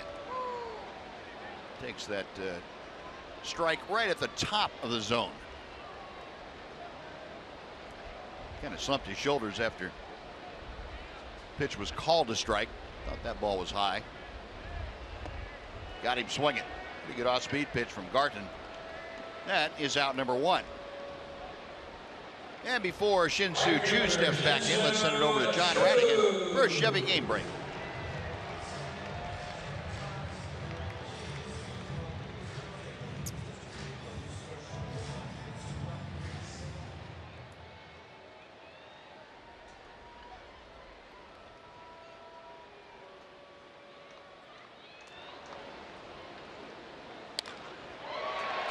All right, John. And just like that, Shin-Soo Choo promptly smokes a pitch into center field for a 1-out single. We're talking about Shin-Soo swinging the bat pretty well. And there's a good line drive to go right along with a couple of other good at-bats. Solidly hit balls, especially in the 3rd inning. Hit a hard line drive to deep center field. It's a fastball to hit. Puts a Shin-Soo Choo swing on it and rips it into center field. Well, 1 on, 1 out. Chu with his first base hit. Carlos Beltran, the scheduled hitters, pulled back, and Robinson Chirinos will get an at bat or two in the DH spot. Well, Beltran finished the day 1 out of 2, and Chirinos up there now takes high and tight for ball 1.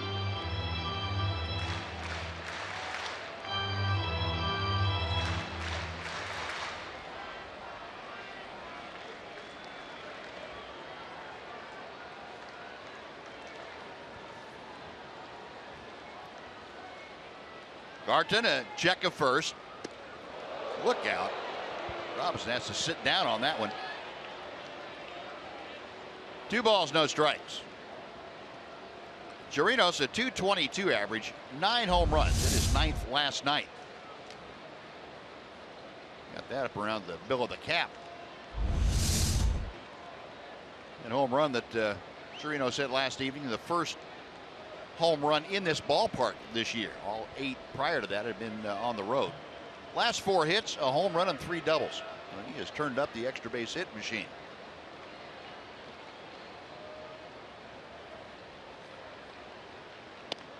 That's on the inside corner, a called strike.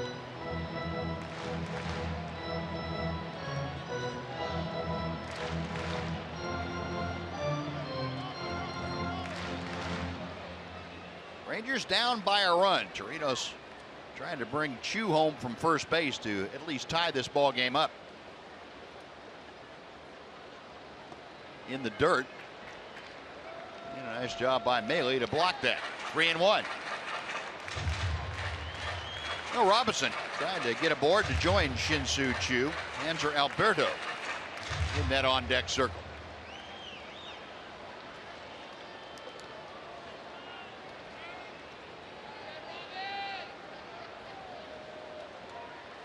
The 3-1 pitch. Full count.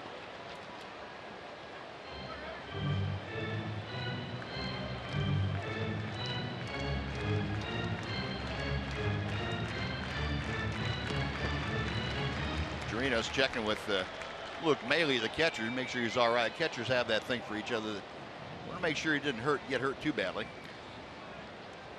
Yeah, they have some sympathy for the other catcher. They probably feel even worse when they're the one that hit the foul ball.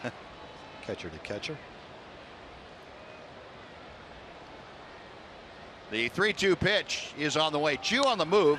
And the pitch is popped foul. That's going to reach the seats behind home plate. So Chu will retrace his steps. We'll try it again.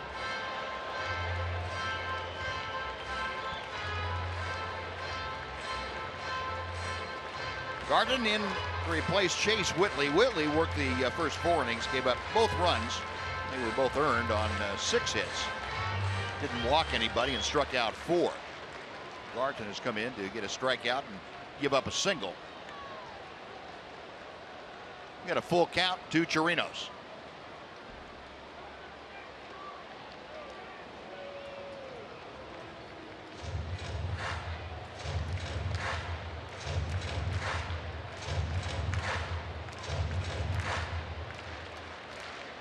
We talked about Chu battling injuries. Robinson Chirinos has battled the injuries as well.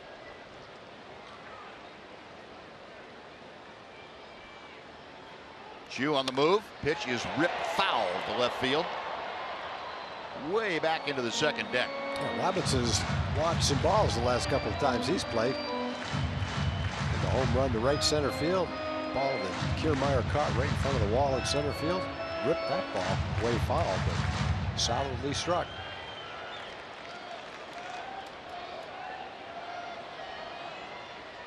Chu back at first.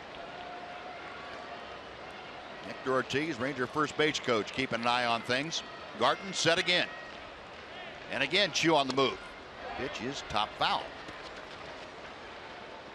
Well, Shin-Soo's going to find out what kind of baseball shape he's in now after running wind sprints.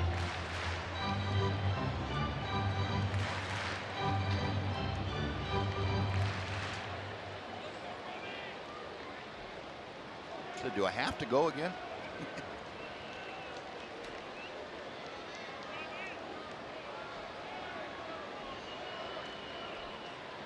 We are again ready to go. Chu on the move, and this pitch is popped up. Out behind second, Forsythe with the catch for out number 2. Chu back to first, and now Hanser Alberto will come up.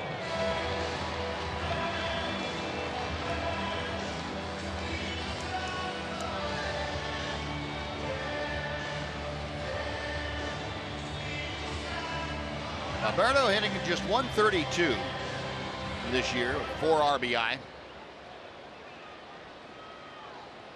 a couple of at-bats in last night's ball game.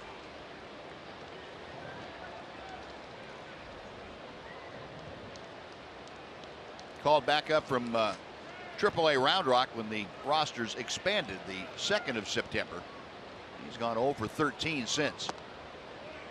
1 ball and no strikes. This is his 10th game since coming back up. Jeremy Jeffress out of that Ranger bullpen. Get a chance to see Jeremy here this afternoon.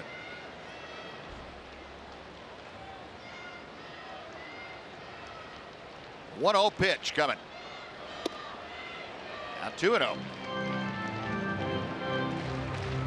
Gamboa getting ready in the Tampa Bay bullpen.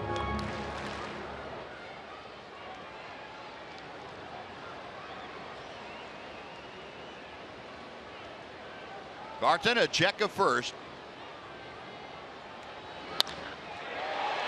Hit well to center field. Matuk going back, still going back. Has to reach up to haul it in. Well hit ball by Hanser Alberto, but it comes up short. No runs a hit. And 1 man left for the Rangers. 3-2 Rays after 5.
With MLB.TV Premium. Watch every out-of-market game live in HD on more than 400 supported devices and enjoy a free subscription to At-Bat Premium. It's the #1 app for live baseball. Blackout and other restrictions apply. Just visit MLB.TV for details. Well, we were talking about our camera guys. Bill Isom out there in deepest left center field. His shots all around the ballpark. Some great looks. That camera roaming around Globe Life Park. There's the look you see from Phil's camera right now, as a matter of fact. He shows you some of those from up top and right down the lines and dead center field, behind home plate, all over the ballpark. Jeremy Jeffress into the ball game now. Jeffress appearing for his 3rd time since coming back to the Rangers off the restricted list. He'll pitch to the bottom 3rd of the order. Kurt Casale, the designated hitter, taking strike 1. Casale has walked and singled today. Here's the numbers for Jeremy Jeffress. Came over with Jonathan Lucroy from the Milwaukee Brewers at the trade deadline. 59th appearance of the year, 3-2 with a 2.37 ERA. No balls and 2 strikes. You know, since he's come back, Buzz, with the 3 outings he's had, he hasn't popped his fastball at 96 and 97, but he's still been effective with it at 92 and 93 because it's got such good movement. I mean, it's nice to have that extra velocity, and it'll come back on its own time eventually, but right now at 92, 93, still throwing a lot of quality strikes, getting a lot of ground balls. Yeah, movement and location can make up for lack of velocity. Sure can.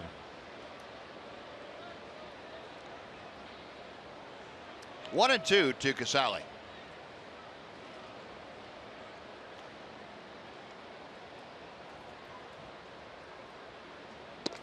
And that's tight, 2-2.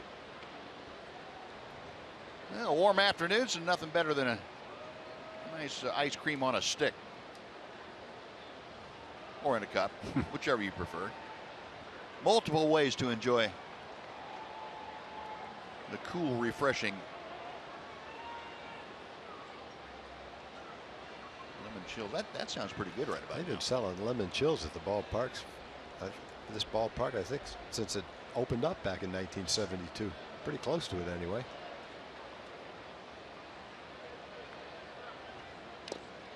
The old ballpark was the first ballpark to serve nachos in Major League Baseball. I remember that.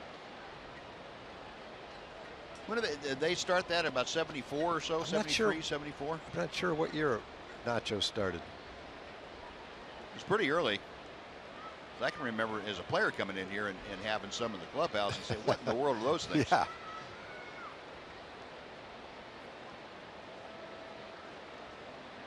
Jeffress ready for another 2-2 pitch. And he misses low and outside. So a full count to Casale. Casale hitting 7th. He'll be followed by Luke Maile, the catcher. Rangers trailing 3-2. Their hits are even at 7 this afternoon. Rangers doing a little scoreboard watching in between innings to see what's happening with the others that are involved in postseason play. There's a walk to start off the 6th. Casale couldn't be enticed into swinging at that pitch. Catcher Luke Maile. No, 1 on, nobody out. Luke Maile come to the plate.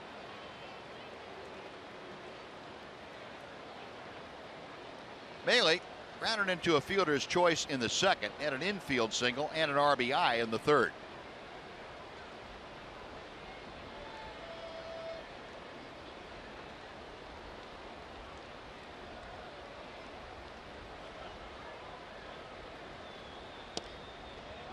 Off the outside corner for ball 1.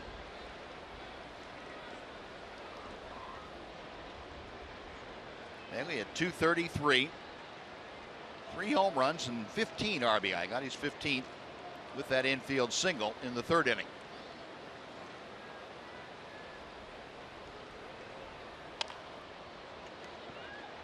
A ball and a strike.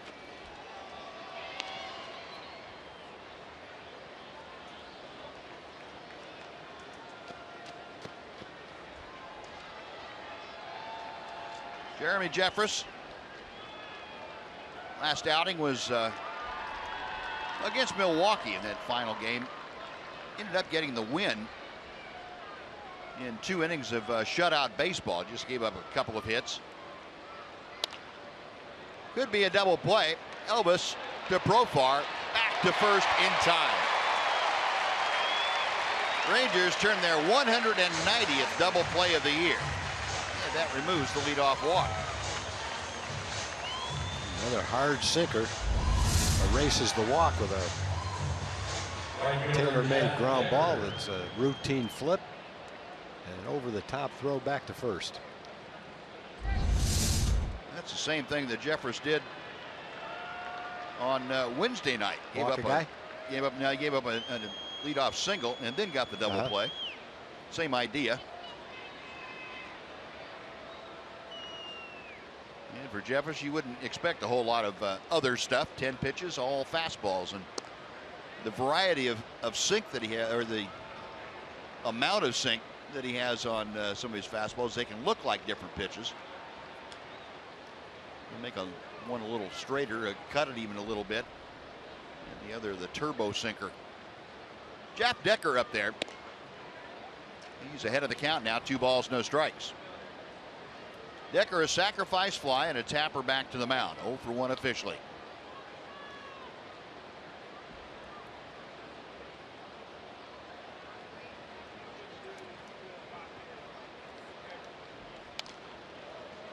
Two and 1.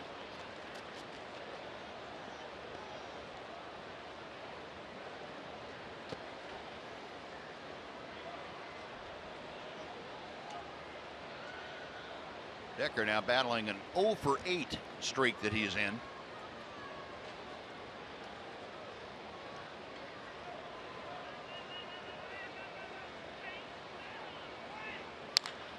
Pulls one into right. That is down for a hit. Chu over to cut it off. Decker taking the turn. He will motor into second with a 2-out double.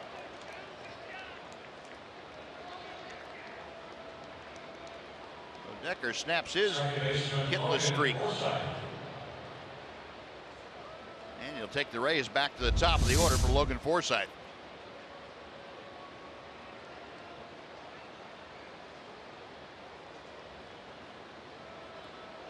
Decker able to lift that sinker a bit.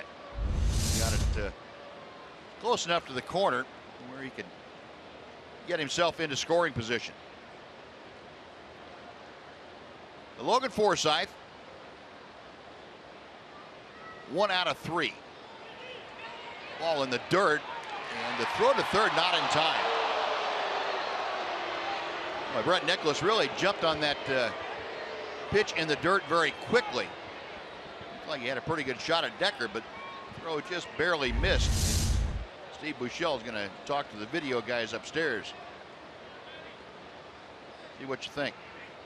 Yep. Won't be checking that one, I don't think, unless he came off the base.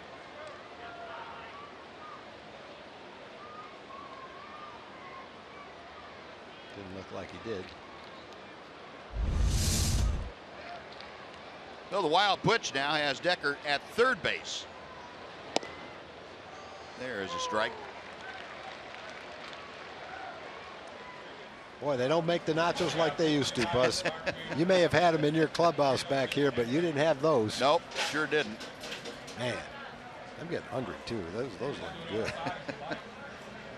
Might have had guys putting them in the helmets though back then.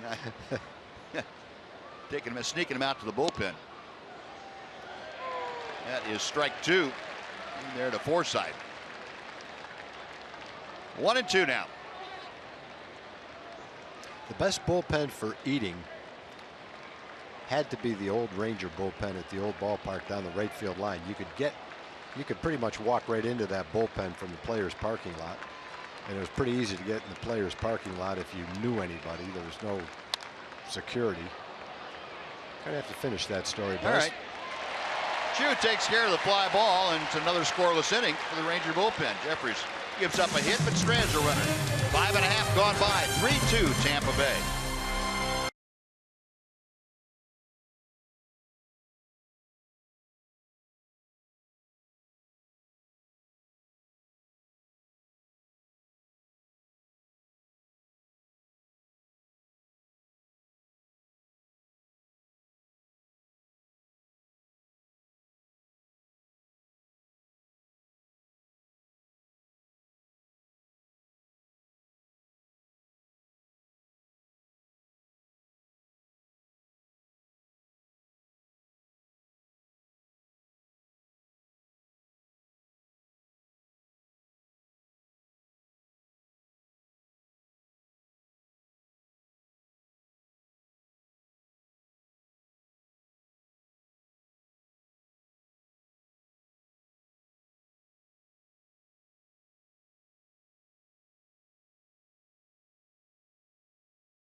inning brought to you by Sonic. Today's jackpot is worth $100 and dinner for two at Sonic Drive-In. If a Ranger hits a home run during this inning, Carol Moore from College Station will win $100. And if a Ranger hits a grand slam, Carol is going to win $25,000. And we want to thank all of you that have registered and played along with us this year on the Sonic Slam inning. Thanks very much, and look forward to picking it up again next year. But first, we're going to give away some money in this inning, I have a feeling. Carol, hang on. We'll get you a home run here shortly. Eddie Gamboa has come out of the Tampa Bay bullpen to take over. He becomes the third pitcher used this afternoon by Kevin Cash. Gamboa appearing in his seventh ball game, a 1.59 ERA in the league, hitting .200 against him in his 11 1/3 innings. Nomar Mazara, Brett Nicholas, and Elvis Andrus, the first three scheduled hitters to face Gamboa. And that Ephus pitch is high and outside. 64 miles an hour. You don't usually see the Ephus pitch on the first pitch. Generally, you set it up with something else. Mazara, a towering fly ball down the right field line, but it hooks foul. I wonder if is he a knuckleball pitcher? Could that be a knuckleball? I have to look a little closer. You know what? I don't know. You don't generally see a guy come in and throw the first two pitches 66 miles an hour. Unless his arm's falling off. Remember Jack Armstrong, that one game he pitched? Yeah, I do. Where he got through a couple of innings. I don't think he threw a ball 70 miles an hour. And he's throwing as hard as he could. Sometimes you just don't have it. No, he didn't have it. His arm, I don't think he ever pitched again after that. No, he had a little something extra on that one. 2-2.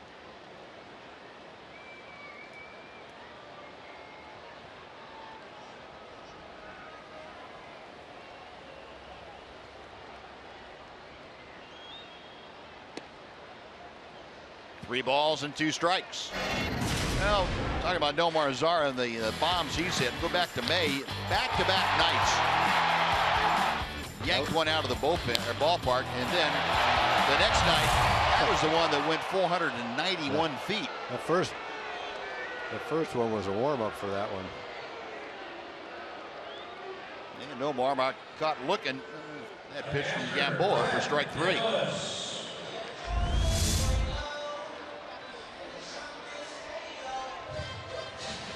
That's really not that close to being a strike. No, you're right. That's not even in the same state as the strike zone. Ramon De Jesus back there behind the plate. He must have blinked.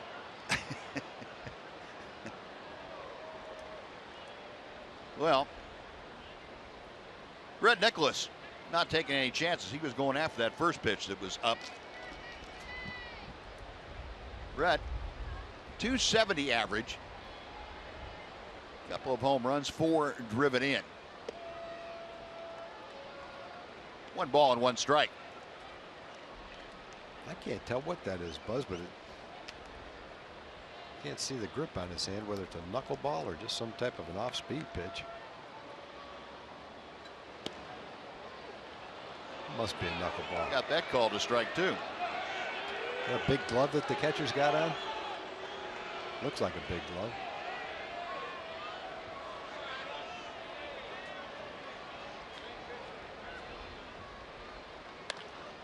And going the other way, Mazara is going to get himself a base hit. I should say Nicholas going to get himself a base hit. Well, Brett saying, fine, you know, put a shift on and I'll just take the ball the other way, and he does. The shortstop, Elvis Andrus. 8th base hit of the afternoon for the Rangers. Nicholas aboard. Yeah, there's your knuckleball grip. Yeah, it is a knuckleball. Looked like a knuckleball because it was a knuckleball. It's an Ephus knuckleball. Yeah. Well, here's Elvis, 0 for 2 so far. Batting average for Elvis currently at .303. We mentioned that Elvis would have to go 0 for 8 today to drop out of the 300 range. That's not going to happen.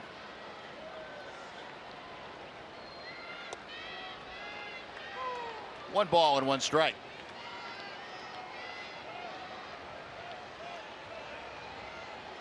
Elvis has flied to center and struck out this afternoon.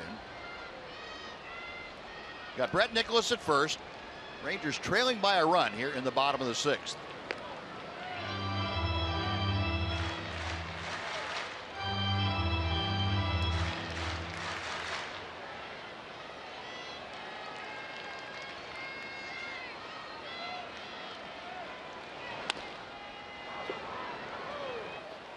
Now 1-2 the count.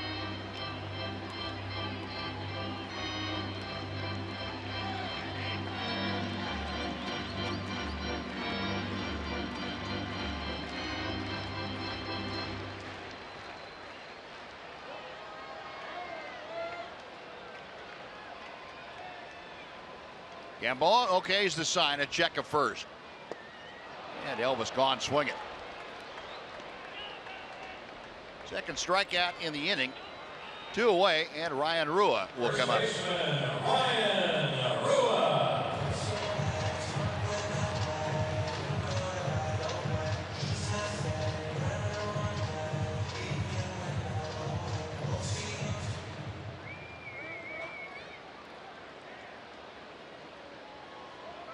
Rua 2 for 2. He has singled sharply both times that he's come to the plate.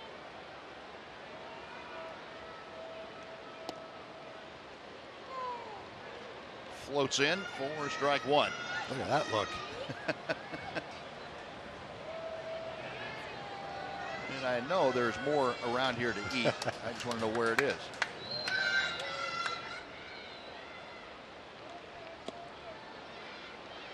To the top of the strike zone, 0-2.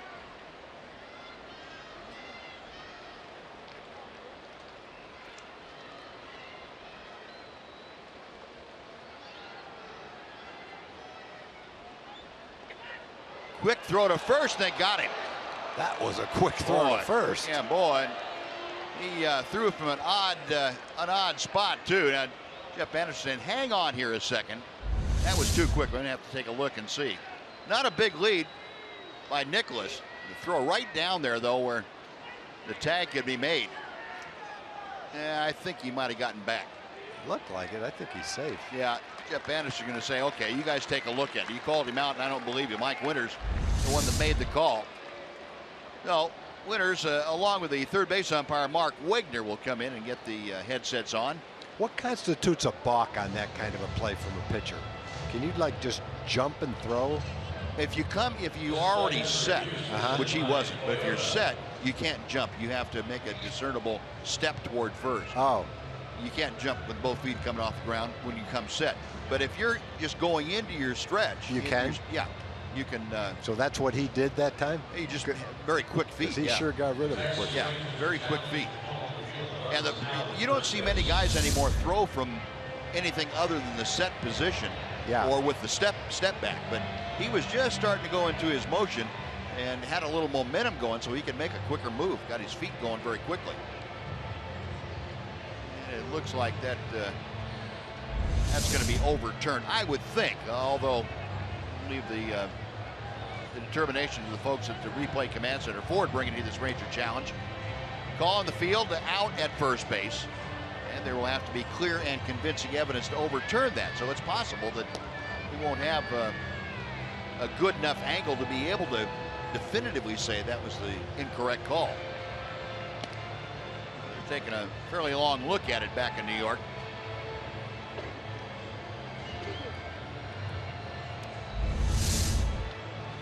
Take a look at it from right down the first baseline in the wedgie down there.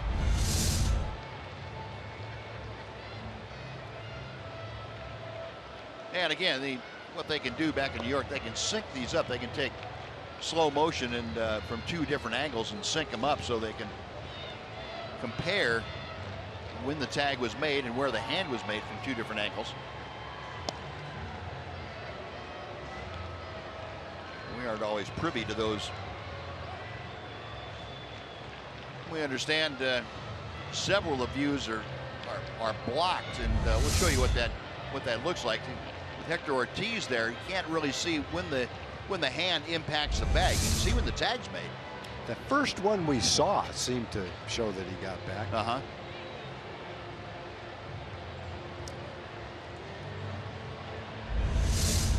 And another shot from our low first, and you can kind of see, if you infer when that hand hit the bag, as to where the tag was applied also. But nothing real clear and definitive for you. Sorry about that. That's just the way some of these work out. That's why it's taking so long, I think, for guys back in New York to really take a look at it. And he is going to be ruled out. So it's, I'm sure that's going to be one of those calls stands.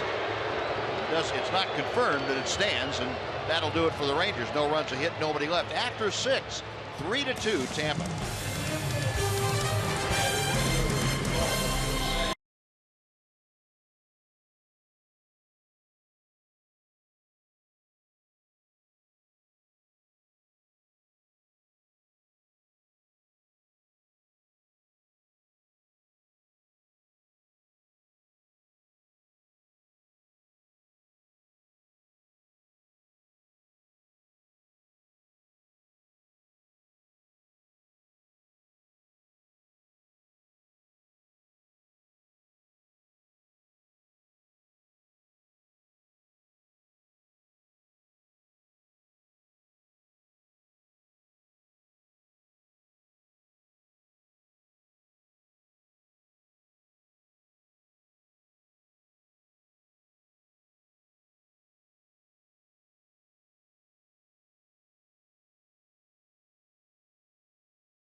He made it a 2-1 game with a base hit in the second inning. Drove home Adrian Beltre. Infield single. Elvis got up, almost threw out Luke Maile, but the run came across. That made it 3-1. And then Jonathan Lucroy going to the bullpen in right center field with his 24th home run of the year. Made it a 3-2 game, and that's where we stand as the 7th inning rolls around at Globe Life Park. Great crowd on Fan Appreciation Day out here. Watching the Rangers and the Tampa Bay Rays wrap up the 2016 regular season. Now, Jake Diekman has come into the ballgame to take over here in the 7th inning. Diekman appearing for his 66th time. He has shown signs lately of getting things back together. Jake at 4-2. ERA jumped about a run over the last 5 outings, up to 327. League still only hitting 188 against him. 2 balls and no strikes. Mikey Matuk, the center fielder, leading off for Tampa. Diekman, the 4th pitcher used by Jeff Bannister today. 2-1. Hanser Alberto moving from third over to short, coming in to take over at third base. It'll be Joey Gallo. So Elvis Andrus' day is finished. He will finish the regular season 0 for 3 today, but hitting .302, I believe it is. Matuk sends one to center. And back in the shadows, Delino DeShields went back a little too far and had to make a mid-course correction. One gone. Matuk a fly ball, and now Evan Longoria will come up.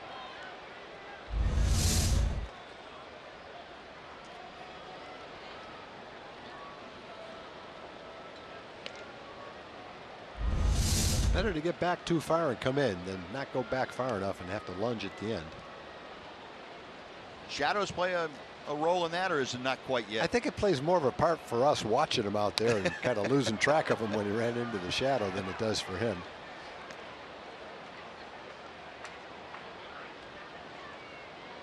Delino handling that pretty flawlessly. Evan Longoria is 1 for 3 today at a first inning single. 1 ball and 1 strike.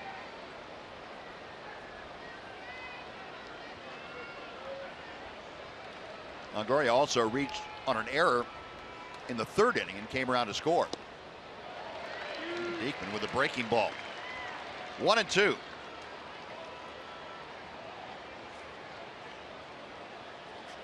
Diek worked here on Friday night. A 1/3 of an inning. Took him 5 pitches to record that out. Back and over the screen. Still a ball and 2 strikes. You can see the shadows beginning to creep out toward the foul line. The shadow of the light standard. Just brushing home plate and also down at first base.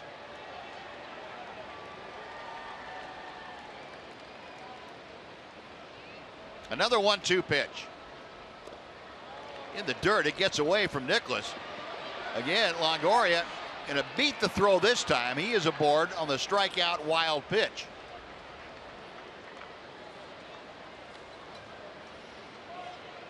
Got him to lunge and swing at that hard slider down and out of the strike zone.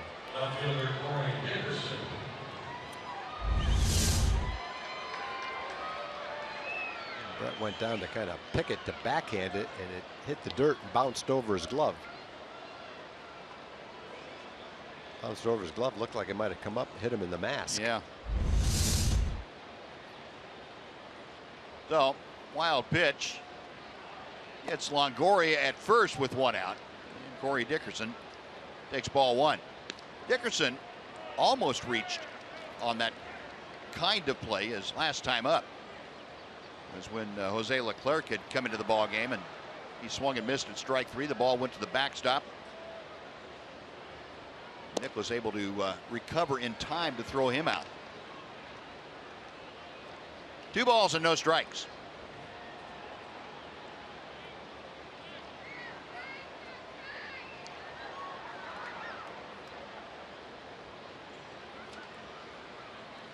Diekman to the plate. Out of play to the left.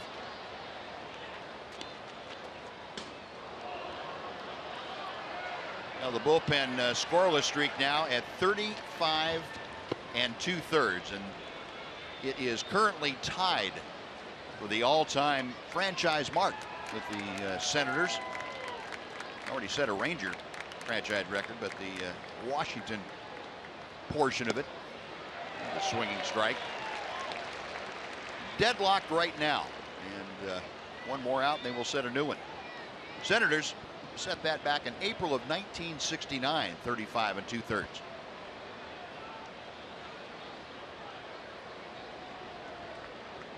Two and two as Diekman sets.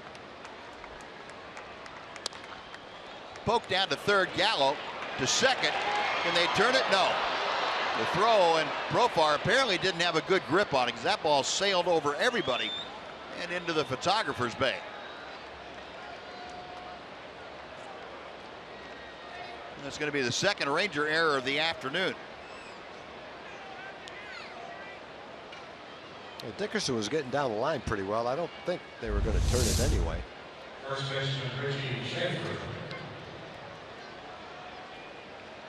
Longoria is right on top of him at second base. Came over the top, but it went over the top of Ryan Ruhr.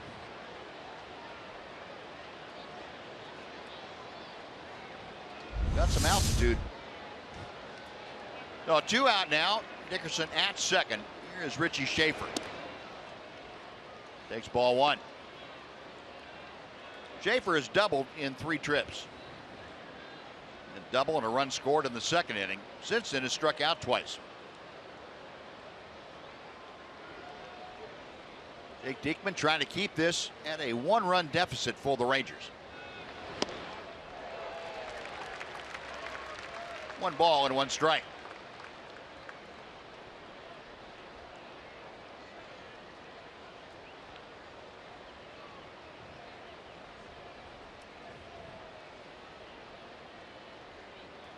Rangers captain taking a little break here. Out of play. I didn't know horses sat down to rest. I thought they laid down. That's a one-of-a-kind horse right there, Yeah, Buzz. you're right. How does he keep that hat on his head? That's what I want to know. Just enjoying the afternoon. Put a little mojo on the hitter. 2-2.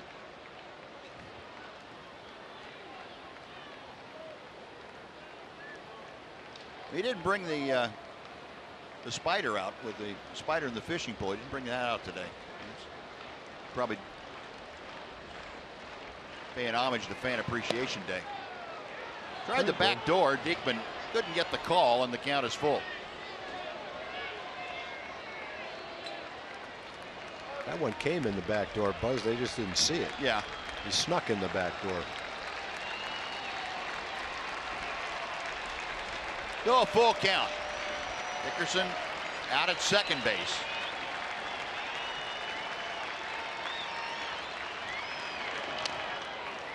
Chopper foul. We'll try it again.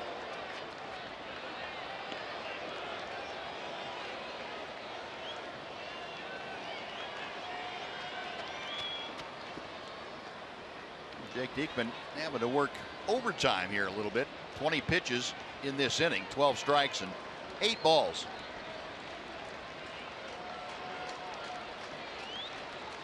Trying to get Schaefer to stifle this threat. A little bit low. 2 aboard with 2 out.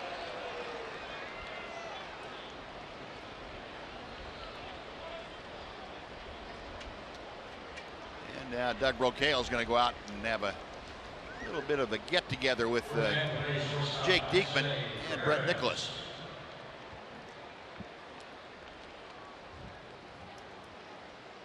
Alexei Ramirez is the scheduled hitter.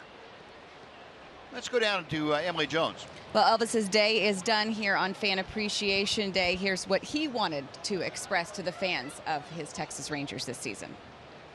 Thank you for believing us, for cheering us, and make us feel special out there in the field. And a lot of things that we did special at home this year is because of them. They're the one that lift us in those last innings that you really need, your fans, and they'll be amazing since day one. And just telling it's not over yet. It's a lot of baseball left, and hopefully we can take you guys to the World Series and finally win it all.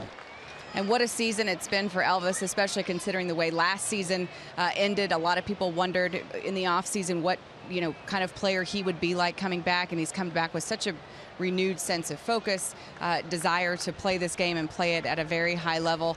For him to finish above 300 this season, I know was a big deal for him. And it's gratifying, I think, for him to see that hard work pay off in the form of results, guys. Yeah, no doubt, Emily. Good points. It's been a big year for Elvis, and he has become even more of a leader on this ball club with the attitude that he's displayed, and his ability to come back from a difficult playoff series. Well, Jake Diekman missing with that last pitch, and it's now 2 balls and a strike to Alexei Ramirez. Ramirez 2 for 3 today with a pair of singles. He's also scored a run. He has Corey Dickerson at second, Richie Schaefer at first with 2 outs here in the 7th inning. Looper into right field. That's going to fall for a base hit. Around third comes Dickerson. He will score. Alexei Ramirez with a looping RBI single makes it a 4-2 Tampa lead here in the 7th inning, and that stops the streak, the scoreless streak for the Ranger bullpen at 36 innings of work. And that's going to do it for Jake Diekman as Jeff Bannister signals to the bullpen. Diekman having to throw 25 pitches in this inning, and he's going to be removed with 2 on and 2 out. A run across. No, a pitching change underway here at Globe Life Park. We'll take a timeout. We're back right after this.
The 2016 postseason begins on October the 4th. Go to MLB.com/postseason for a full schedule. Rangers postseason will begin on Thursday. That would be the 6th. Opponent to be determined by the wild card playoff, and a couple of the possibilities. Winning today, Tampa, I should say Toronto and Baltimore currently are leading in their games. Dario Alvarez appearing in his 26th ball game of the year between the Rangers and the Atlanta Braves. Alvarez came over just prior to the trade deadline. He inherits runners at the corners and 2 out with Curt Casali at the plate.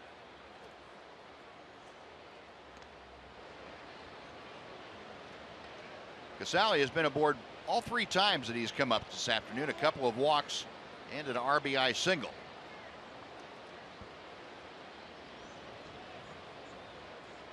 First run allowed the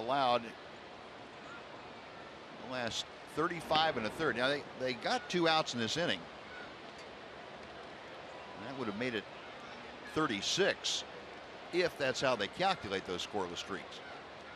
If you have to have a complete inning to count for it, I'm not sure.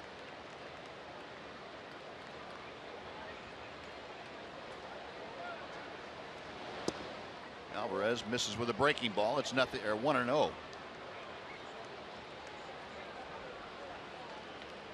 Casali's RBI is 24th of the year. That came back in the 2nd inning.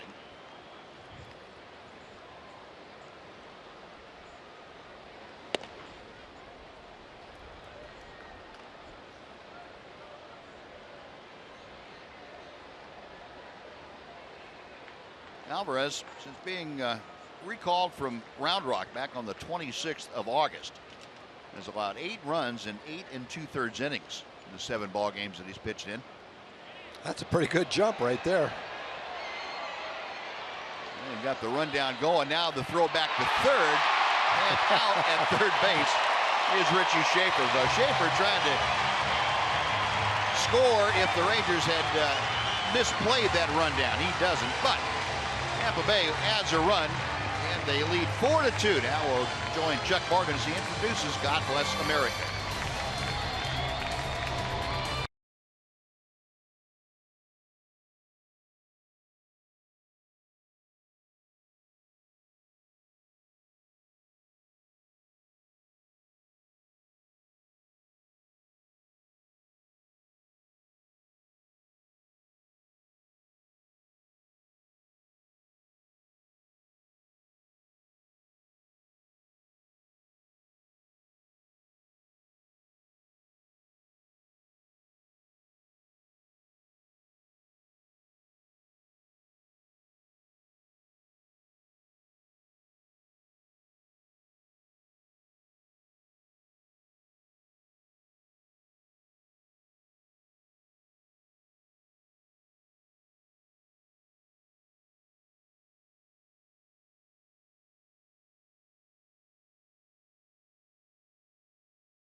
Coverage of baseball this afternoon brought to you by T-Mobile.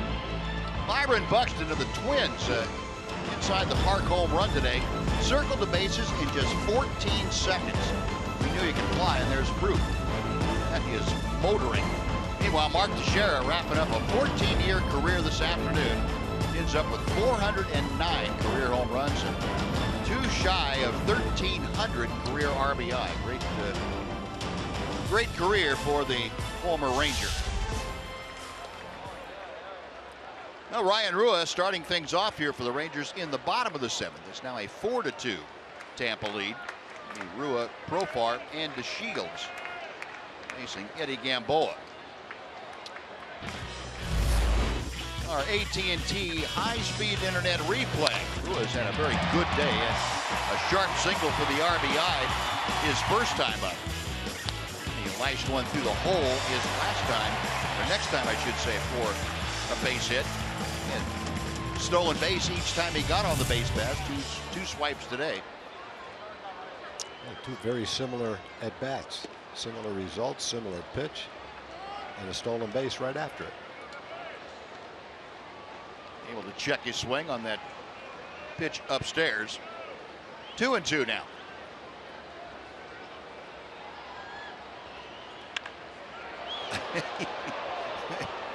Hit that high knuckleball. I think he was chopping wood.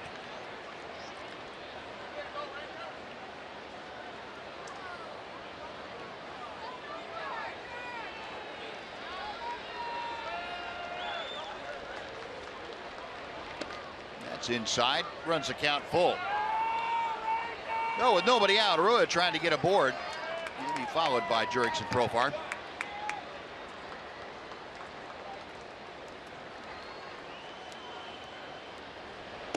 High and tight. Rua draws the leadoff walk.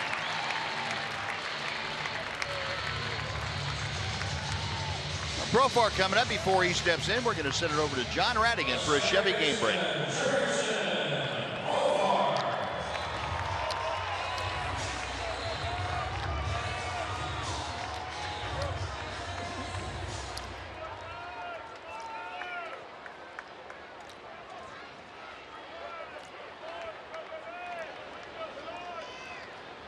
All right, John, thank you. Yeah, it won't matter though if the Tigers don't win, and they're right behind 1-0 right now. They need a home run to tie that game up. Top of the 8th over in Atlanta.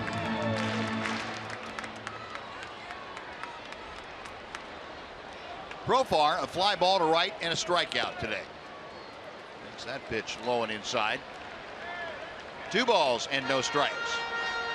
Melee going to go out and talk to Gamboa. Now, what's he going to say? Get that knuckleball a little. Yeah. Don't make it dance so much. Drop that thing in there for a strike.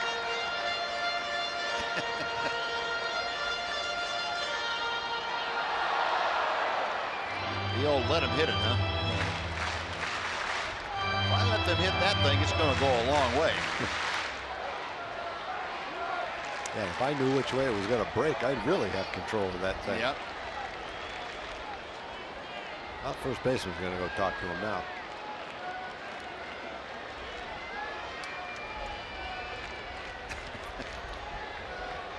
Remember, don't throw the knuckleball over the first base. Right. Now, I don't know if I can catch it. 2-0 the count to Jurickson Profar.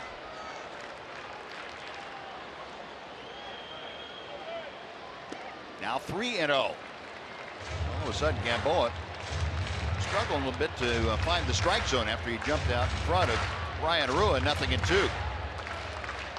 Profar hitting ninth. The liner to Shields in the on-deck circle is the leadoff man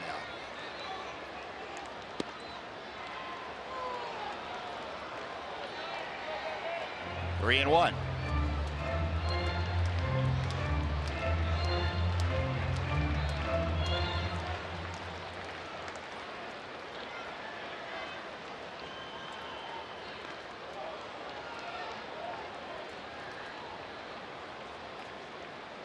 Time Gamboa threw from the stretch position and still was quick.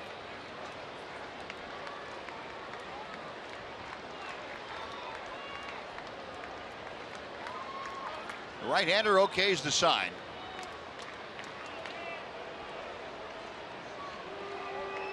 testing the patience of Ranger fans.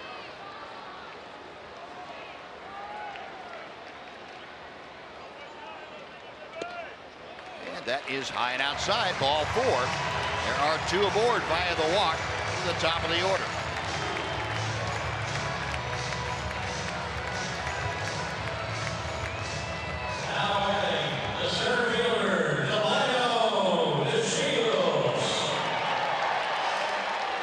Those are the first 2 walks issued by Tampa pitching today. Ace Whitley had worked 4 innings. Ryan Garten worked an inning, not walked anyone, and now Eddie Gamboa has walked a couple in his inning plus. Here's DeShields, struck out in his only at bat. Knuckleball dances into the top of the strike zone.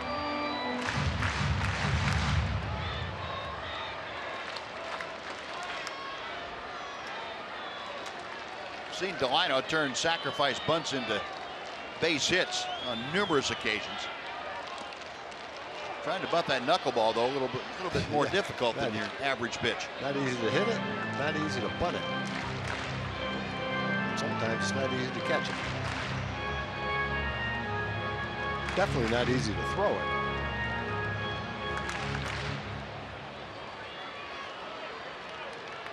The 0-2 here.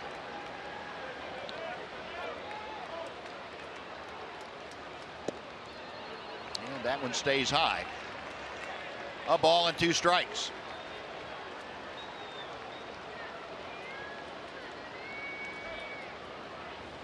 And the Rangers trying to mount a comeback here in the 7th inning. 2-2. That would be nothing new for them. Rangers 49 come from behind wins this year. That's far and away the most in baseball.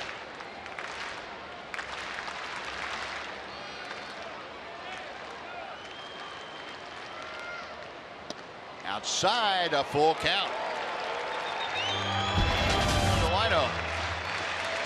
We talked about it on our pregame remarks. Hashtag never ever quit. Never more appropriate than with the 2016 Rangers. 36 one-run wins, 49 come from behind, 21 wins in their last at bat. And DeShields couldn't get a handle on that knuckleball. He is gone swinging. 1 gone for Shin-Soo Choo. Really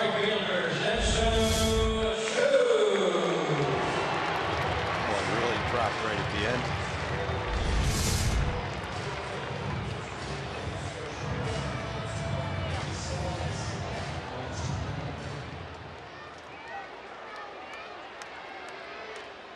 Shin-Soo 1 for 3, had a single to center field his last time up.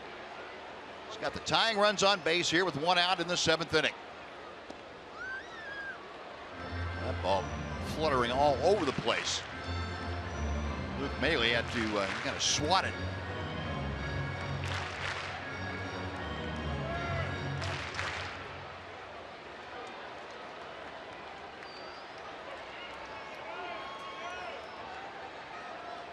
Chu waiting. Rua out there at second.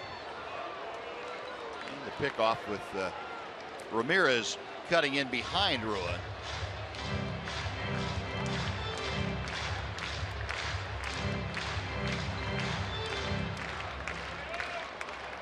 Pretty good hole at the shortstop spot.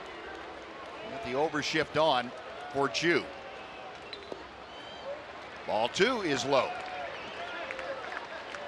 The runner at second, Longoria, the third baseman, has to respect that. He has to play fairly near the third baseline. That opens up about 85 feet of territory between Longoria and Alexei Ramirez, the shortstop. Fastball for a strike. It's 2-1.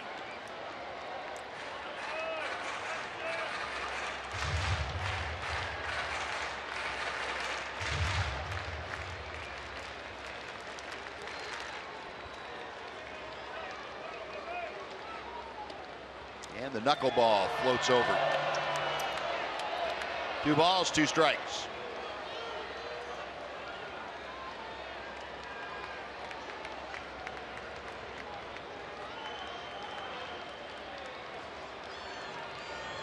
Now Gamboa checks the runners. Chu, fly ball to fairly deep left center. It's playable out there for Matuk. Rua tagging. The throw comes into second, so Profar, who's also tagging, has to stay at first. 2 gone now, runners at the corners. And Robinson Chirinos will come up for his second at bat.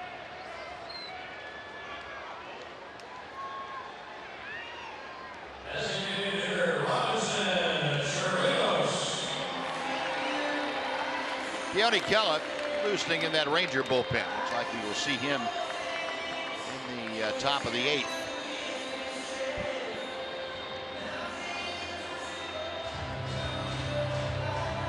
Longoria in to conduct his own meeting at the mound. Chirinos won at bat this afternoon. He came in as a pinch hitter in the 5th inning for Carlos Beltran. Popped out to second base in that at bat.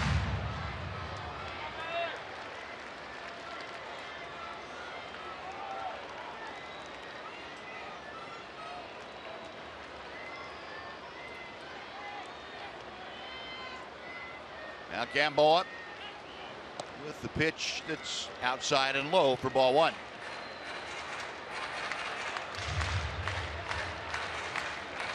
Robinson a .221 average.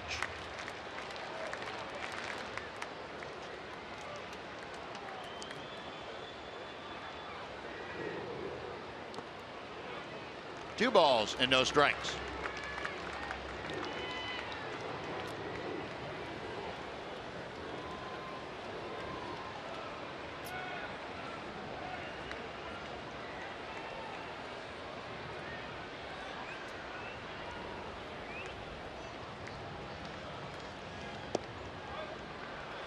At 3-0. Well,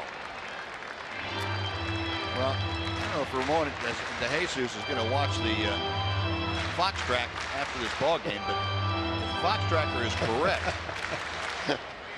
that one danced in a direction he wasn't anticipating.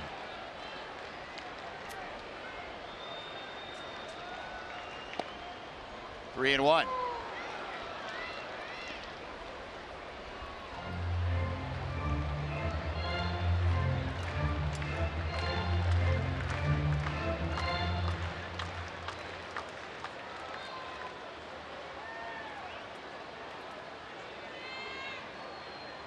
Next pitch from Gamboa instead is a toss to first.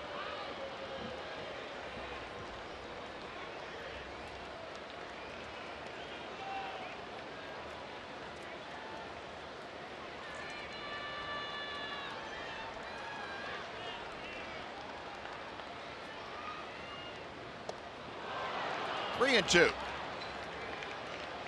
Robinson was hoping for something that didn't have any dance to it. Oh, with 2 outs now, Profar will get a running start from first. If Chirinos is able to keep this inning alive for the Rangers, Andrew Alberto is in that on-deck circle. 3-2 pitch called, strike 3.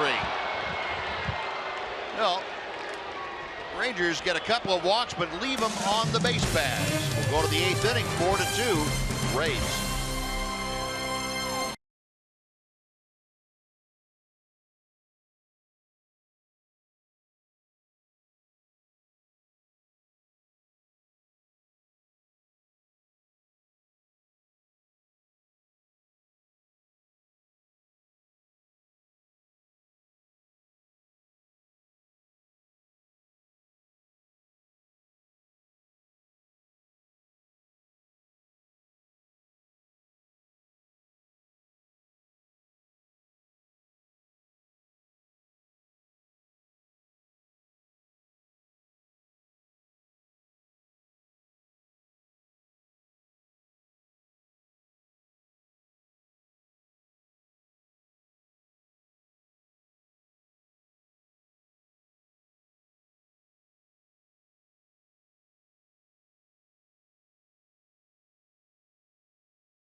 to name a few. A lot of great fans in today. We got the 4 generations right here, a family reunion right there. We also have the Rodriguez family never quit. Georgia bringing in her family reunion right there. Amber having a good time. Good luck, Rangers. There we go. Amber, 40th birthday party in from Oklahoma. What do you have to say, Amber? Go Rangers! There we go, and we got Addison Grace dressed out, decked out, checking out her first Ranger game. But what a great year it's been for Ranger fans. Great year. All these Ranger fans coming out, full spirit, rooting the team on, looking forward to the playoffs. Way to go, Ranger fans. And we're going to give this bag right here to this little girl. Give us a big smile right there. There we go. Buzz and Tom, great working with you this year. It's been fun listening to you, walking throughout the stadium. And, of course, the world's greatest producer, Kurt Diker, Dave Burchett, everybody in the truck, all the great cameramans. Great season, guys. Looking forward to postseason. All right, Noxie, thank you. Thanks for all your hard work. Fan favorite, Jim Knox. They love him. Yep, sure do. Kurt Casale starting things off for the Rays here in the 8th inning, and he gets fisted, a little pop-up. And then Ryan Rule will take care of it. Foul territory. That is out number 1.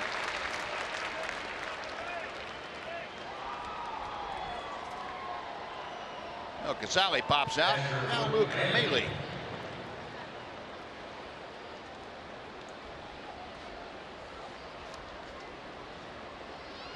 Maile is single in 3 trips to the plate. Another 2 resulting in groundouts. Rays 4 runs on 9 hits today. Rangers 2 runs on 8 hits.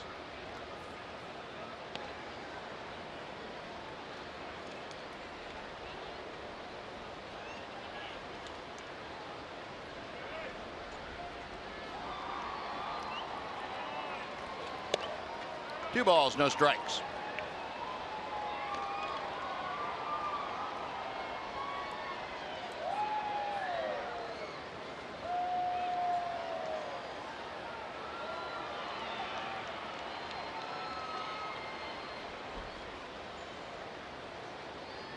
Alvarez back to the plate. 2-1 now.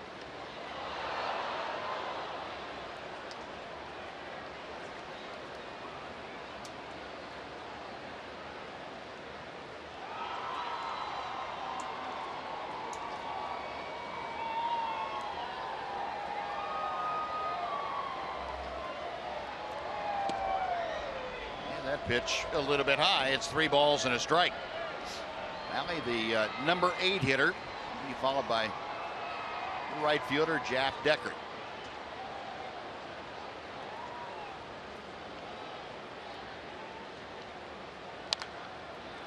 Three and 2.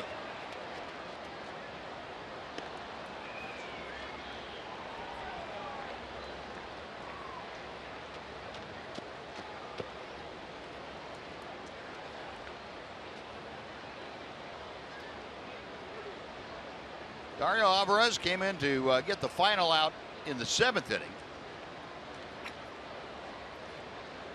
Now working the 8th. Got Casale to foul out. Working to Maile now on the 3-2 pitch. Another foul off to the right.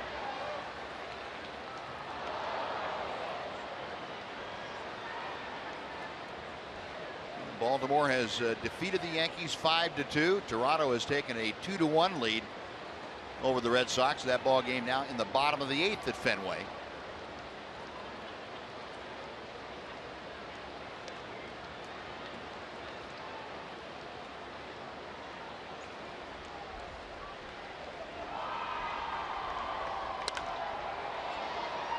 High foul ball will work its way back into the seats.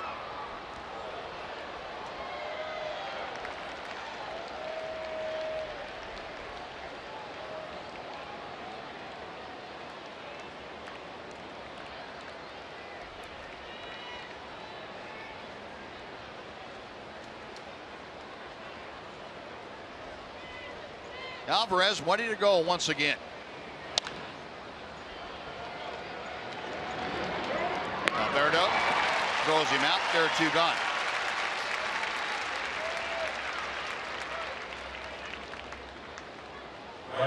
Fun watching Hanser Alberto play defense. Very slick and smooth out there, no matter where he's playing, second, short, or third.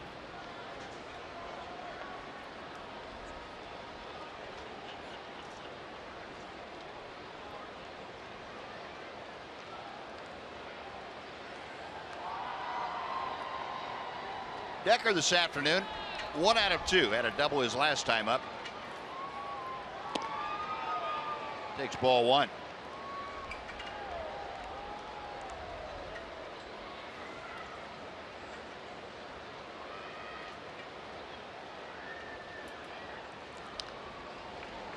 One and one.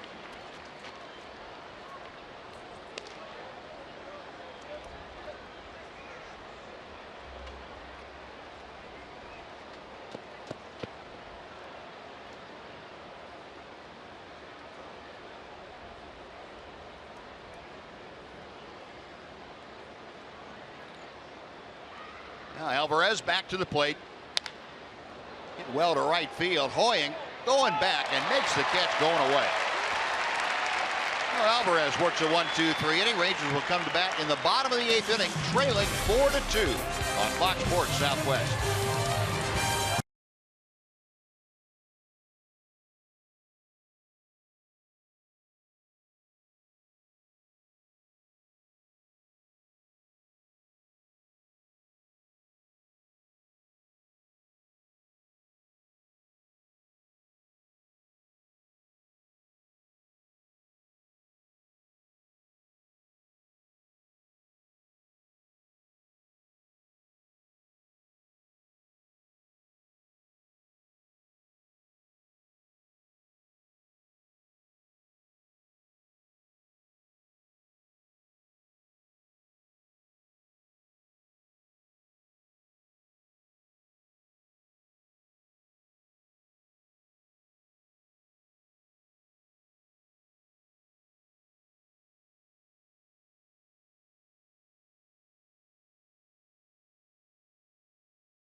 As we welcome you back to Globe Life Park in Arlington. This is the finale of the 2016 regular season, which means the playoffs are ahead, beginning with the American League Division Series.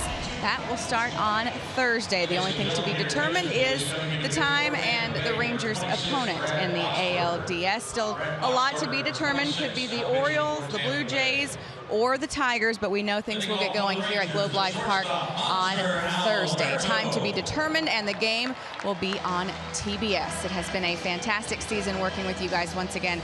Thanks for everything, and up top always, guys.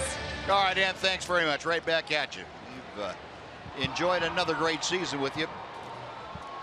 Brad Boxberger has come out of the Tampa bullpen to take over, and he will deal to Hanser Alberto, Nomar Mazara, and Brett Nicholas. Boxberger saw him yesterday. This is his 27th game, 4-3.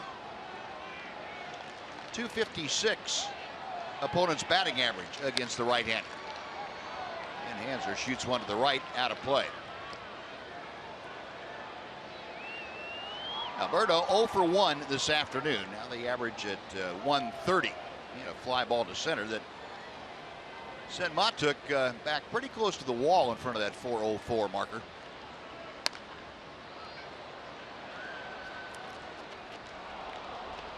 Still 0-2.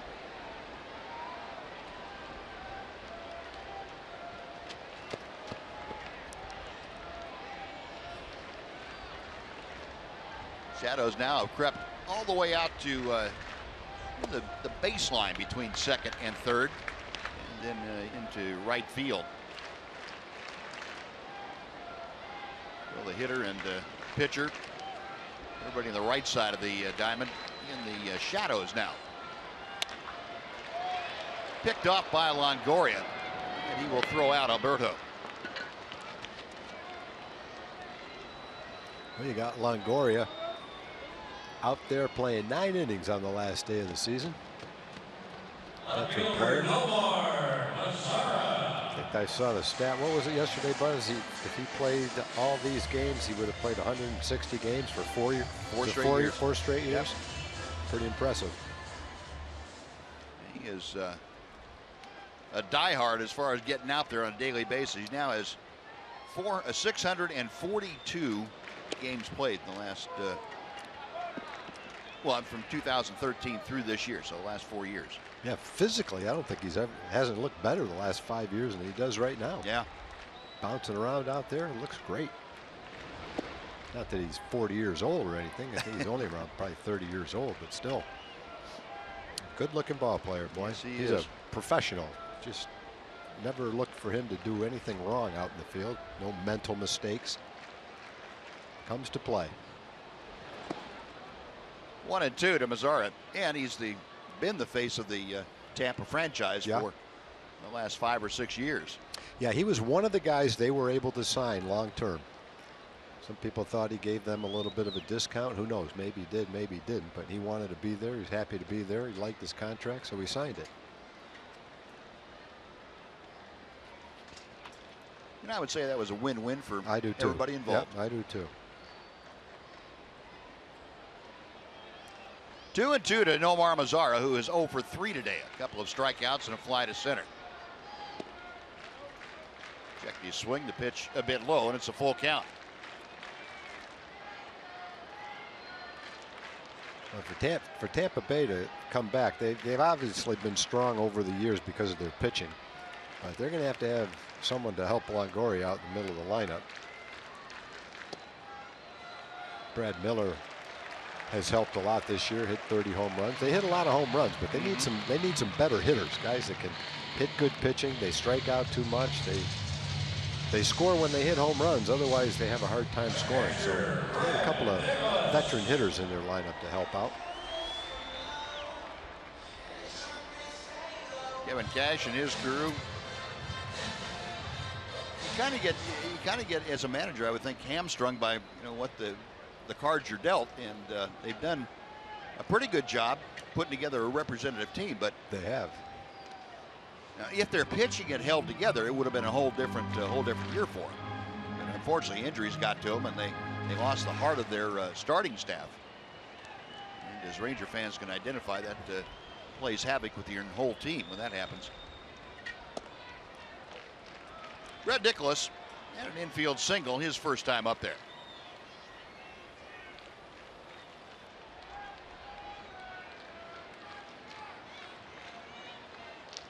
Red with that base hit now up at 289 with his average. 1 ball and 1 strike.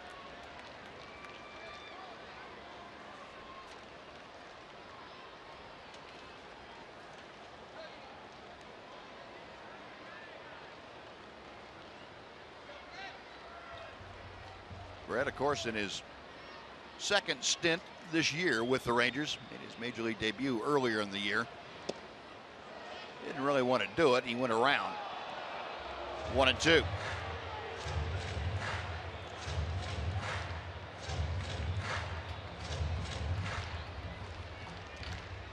A good look at the defensive alignment and the shadows. Interesting patterns being cast onto the field.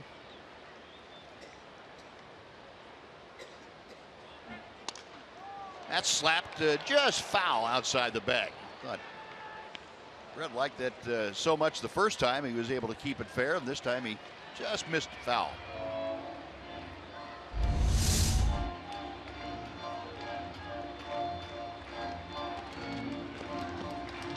Mark Wegner right on the line, had a great look at that one.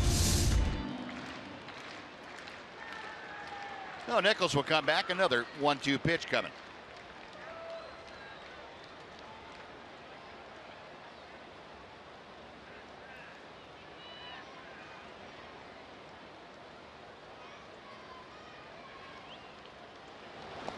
Got him swinging.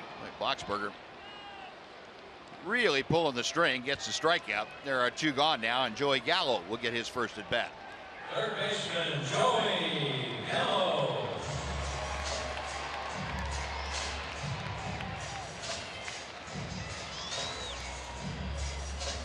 Gallo came on defensively inning before last. Took over at third base.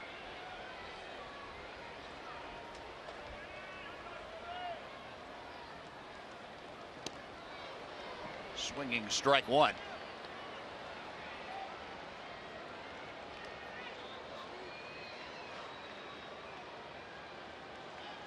Joey hitless in his last 21 times to the plate at the big league level. That includes 12 straight strikeouts. 1 ball and 1 strike.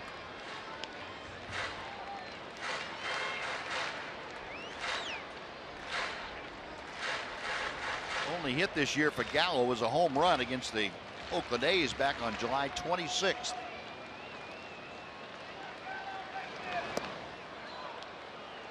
One and 2.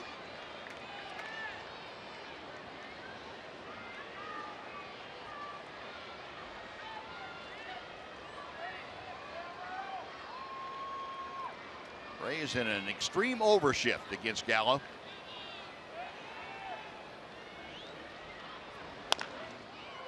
Topper foul.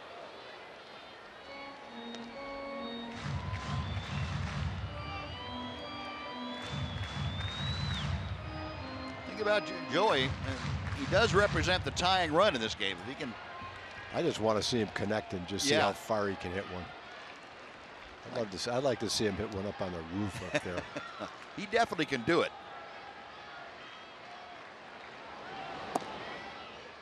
2-2.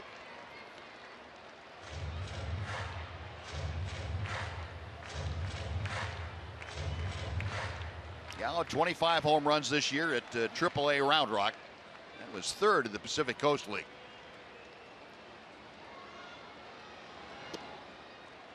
Three balls, 2 strikes. Now, if Gallo is able to get aboard here in the 8th inning, Rangers would have the tying runs on base for Ryan Rua.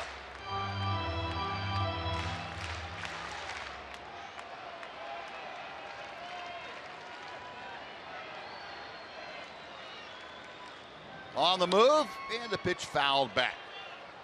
Well, Mazzara will have to make a U-turn, head back to first base.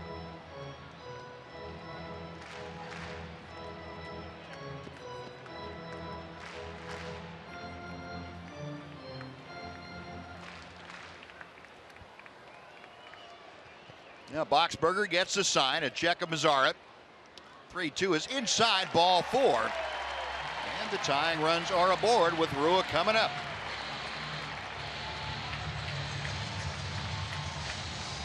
Well, the Rays keep giving the Rangers opportunities. They had 2 walks last inning and 2 walks this inning. Rangers are going to capitalize eventually on it. I think Boxberger saw a couple of those swings Joey took, and he didn't want any part of throwing him a good pitch to hit. We're talking about seeing how far he could hit one. I think Boxberger might have been thinking the same thing himself. I don't want to see how far he can hit one.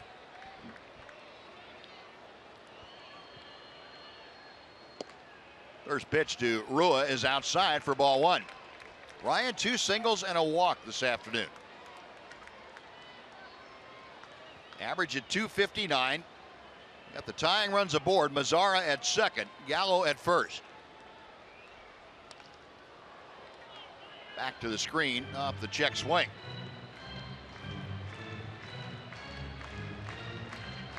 Boxberger, the former closer for the Rays, came over to Tampa a couple of years ago from San Diego.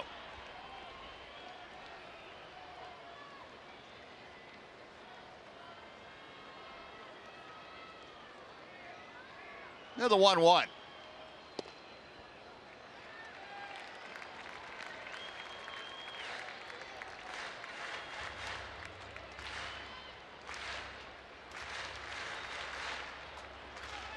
A little better than 37,000 on hand this afternoon. 37,015 to be exact.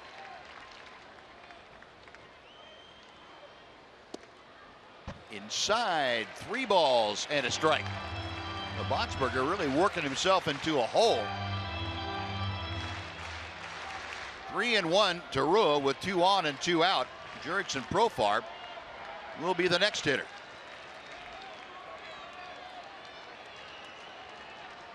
Way outside, ball 4, and that loads him up.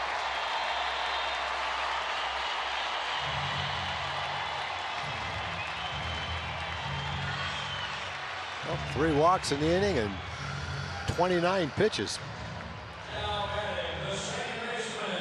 Jim Hickey, the pitching coach, is going to make a trip out to the mound. Time for fireworks. I agree with you. A great time for Jurickson Profar to touch one off. You mentioned yesterday, Buzz, that Boxberger had some injuries. He saved 41 games last year, but you go back a couple of years, he pitched 64 innings, only gave up 34 hits, and struck out 104 in 64 innings, and only walked 20. So he's not quite throwing now the way he did the past couple of years. Yeah. Well, today's attendance, 37,015. Season total, been another great year at the ballpark. 2,710,402 in 2016. Rangers want to thank all the fans and appreciate your coming out to the ballpark to support the ball club. This is just a tune-up, though. The second season begins here in about 6 days. Make that 5 days. Get all them. Rally hats out in force here this afternoon as Boxberger misses low. 2 balls and no strikes to Profar. Profar 0 for 2 with a walk.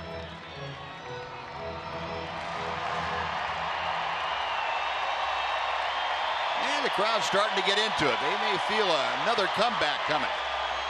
Way inside, almost hit him. 3-0.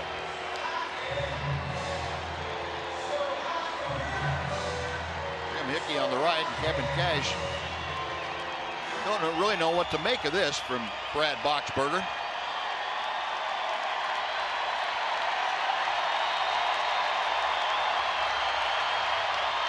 Way inside, ball 4, that drives in a run. Makes it a 1-run game, 4-3 now. Profar gets his 20th RBI of the year on the walk. Rangers have had 6 walks in the last 2 innings, and they've only scored 1 run so far. And that's going to do it for Boxberger. Kevin Cash out to take the ball, and Danny Farquhar will be the new pitcher. While he makes his way in, we will take a timeout. We'll tell you about Farquhar when we come back right after this.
look like this. The Blue Jays and the Orioles will play the wild card game on Tuesday.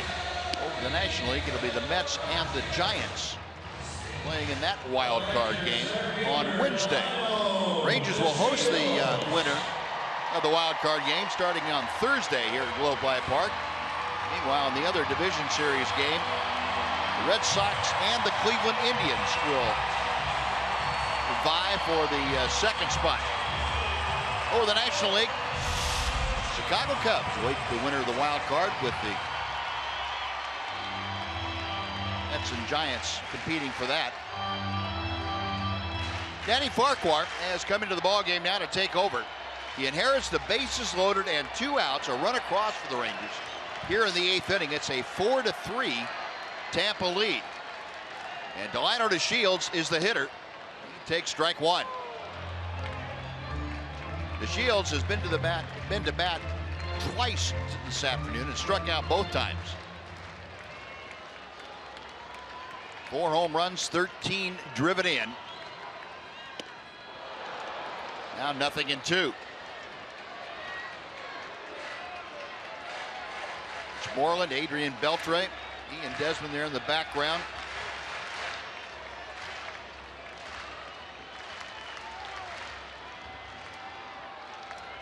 Delino waiting. Still 0-2.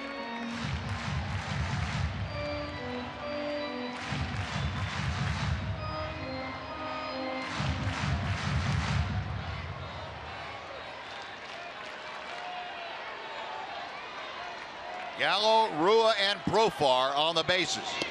Got him swinging.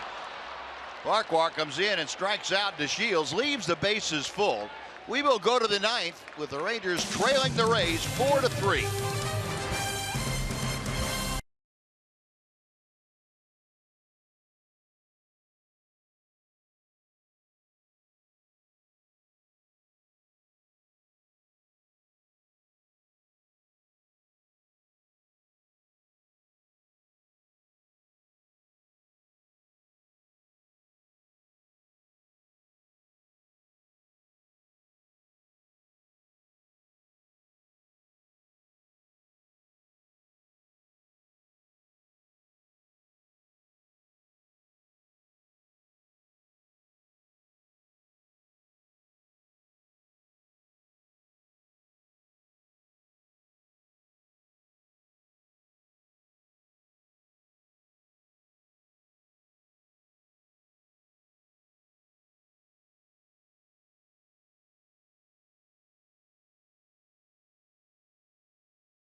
Win total, their highest ever at 96. John Radigan here in the Captain Morgan Club. A complete post-game wrap-up comes your way afterwards, no matter what happens. Either way, we'll bring you Rangers Live. Picking up what Emily said, such a privilege and honor to work with you guys, Buzz and Tom, and our great crew behind the scenes. I know some of them were shown earlier.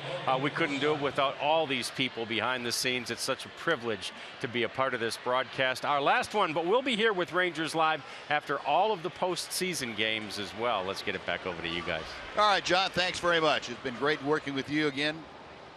And can't wait for the postseason. That is going to be some kind of fun. First things first, though, Keone Kellett has come on here to pitch the 9th inning. He is the 6th pitcher used this afternoon by the Rangers. And he fires a strike to Logan Forsythe. Kellett, his 35th appearance of 2016, a 5-1 record, a 6.27 ERA. A lot of that damage done a little bit earlier.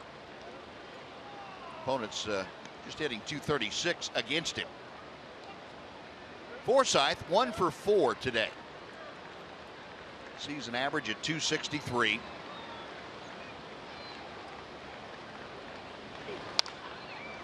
To right field, that is slicing and down for a base hit. Hoying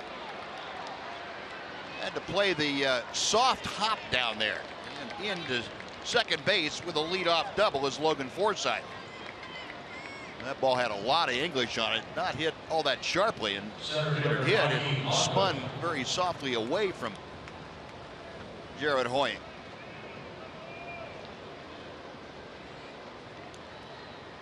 The second hit of the afternoon for Forsythe, his 24th double of the year.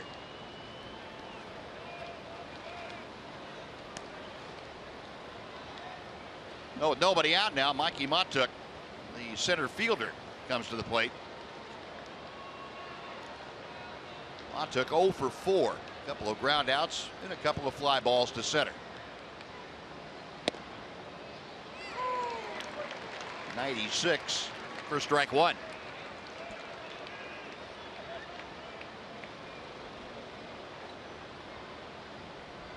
Matuk just a 196 season average.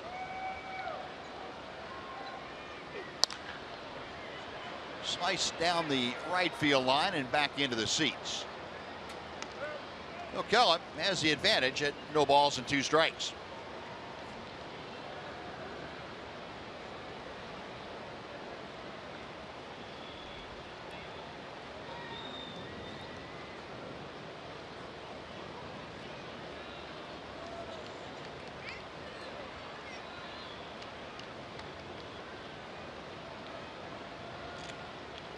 Keone peering into Brett Nicholas for the sign. Tried the off-speed pitch and missed. 1-2.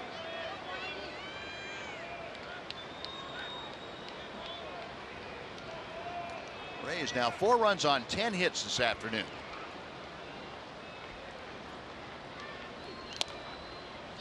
That little chopper foul. The count remains a ball and 2 strikes.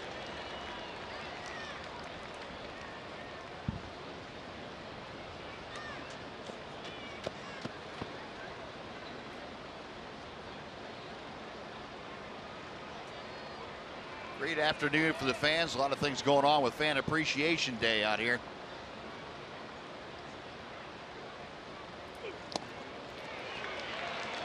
Into and out of the glove. Brett Nicholas. Foul ball, and Matuk stays alive.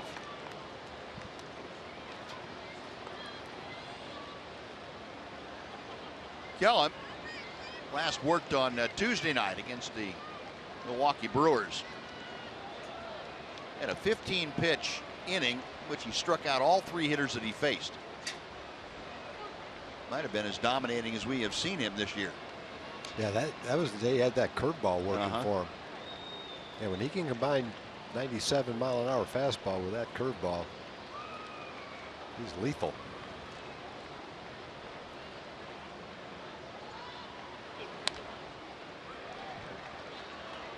Matuk giving Keone a pretty good tussle in this at bat.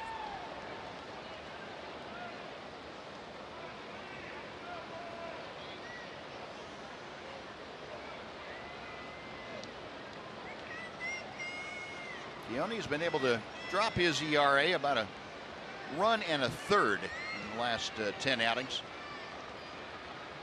He has been scoreless in 10 of the last 12 times he's gone out. And he goes up the ladder, and Matuk can't quite reach it. One gone. Third baseman Evan Longoria.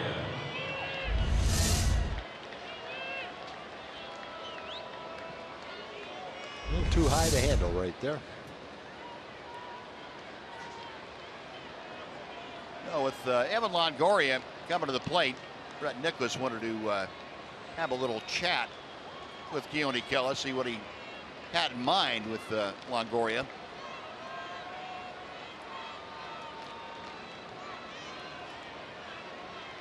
Longoria today has doubled in 4 trips.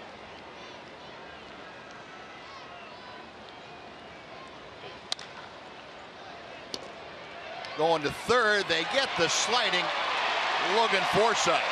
No, hands are Alberto. Able to get the lead runner. Forsythe might have thought that Alberto was going to have to go further into the hole for that. Took off, and he was a dead duck, or a dead Ray.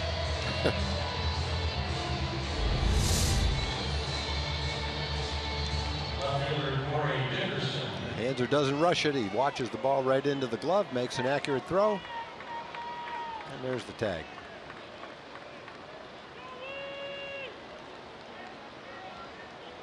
No, two gone now with Longoria stationed at first. Here's Corey Dickerson.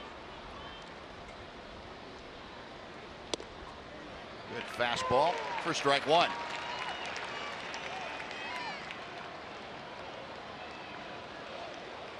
Dickerson 246 for the year. He is 0 for 4 today. Did reach on a fielder's choice in the 7th inning. Came around to score.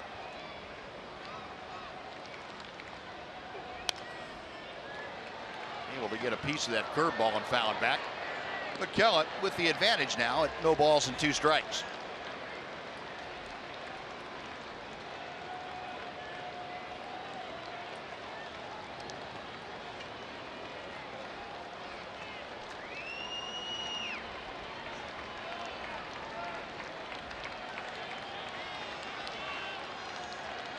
Keller's next pitch.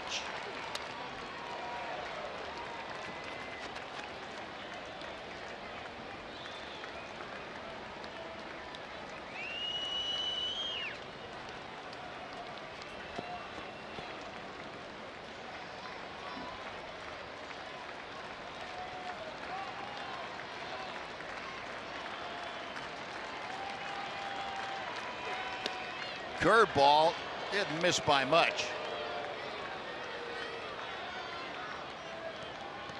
Might have fooled Ramon De Jesus. Might not have missed at all.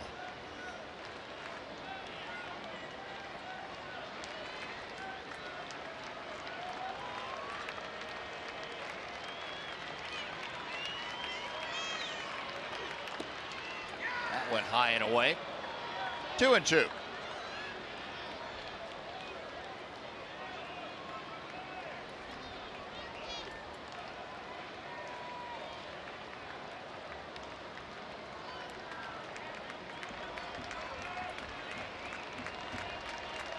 Dickerson waiting as Keller reads the signs.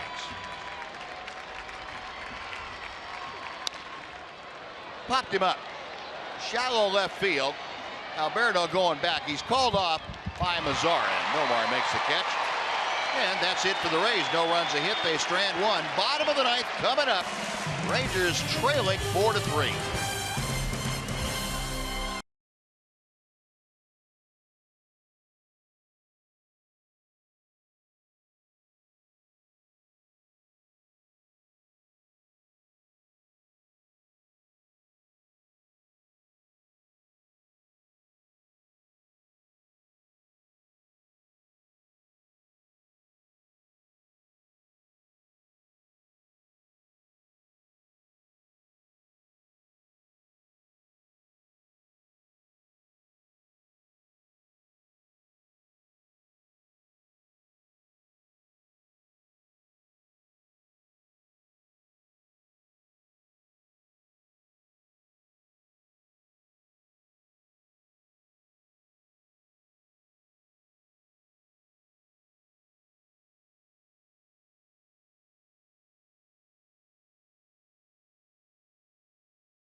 Southwest is brought to you by Southwest Airlines.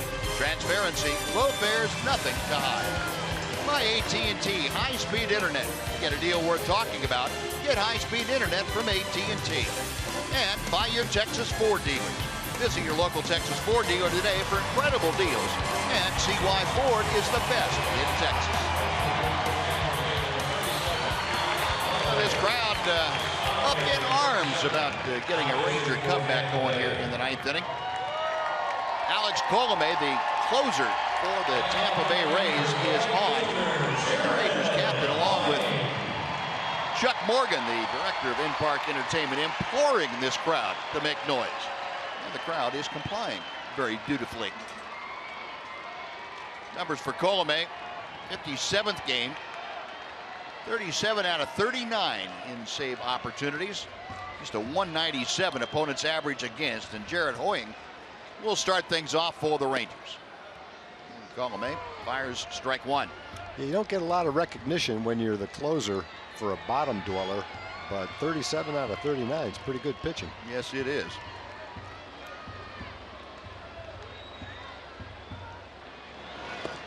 A little bit low. Hoying, 200 average. No home runs and 5 driven in.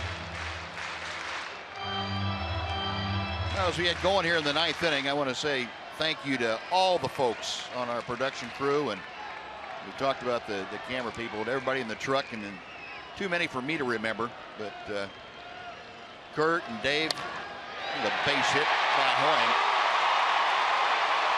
Hoying stumbling and falling down going around first, so he will hang on with a leadoff single.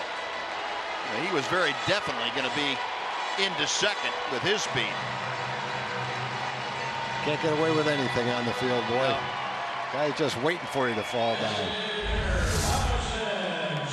Oh, he ripped that ball too. Nice level swing or a rope. Yeah, and Buzz, I would echo that. Those guys make us look good over the course of the season. And I would echo your thanks to all of them, and I'd send my thanks to you for another good season, Buzz. Thank you, Tom. It's been a pleasure. I have really enjoyed it. It's been an awful lot of fun being able to talk Ranger baseball. And everybody in the truck. My memory is so bad, I'm going to try to get out a few names, but along with Dave and Kurt and EJ and Kelly and Carla and Clay and Toast and everybody down there. I know I'm leaving people out, and I'm sorry, but my heartfelt thanks. It's been a great run. It's been a fantastic year. The last several years have been just terrific. Thanks to all of you for making my job so easy, and thanks for letting me invade your space for these hours that we spend on the air. It's been great, and to all the Ranger fans out there, thank you for accepting us into your living rooms or wherever you happen to watch Rangers games. I know that from the response we get, people have become very fond of Ranger Ball Club, and we appreciate being just a small part of that. Thank you very much to all of you. Very well said, Buzz. And you know, we thank each other, but none of us have this job if people don't watch the game and come to the games. You're right about that. They're the ones that we need to thank. So for all the kindnesses the fans have shown toward us, we do thank you. Yep, it has been terrific.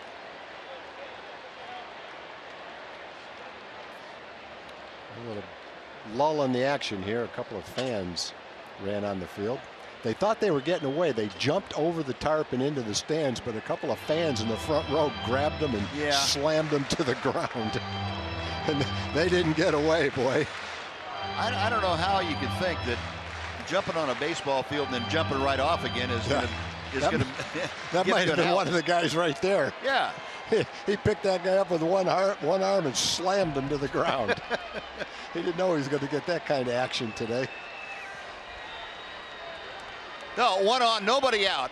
And Robinson Chirinos fouling back that first pitch from Colomé. Chirinos 0 for 2. He has popped out and struck out this afternoon. Rangers have the tying run aboard with nobody out here in the bottom of the 9th inning. Could there be one more Ranger comeback in the barrel?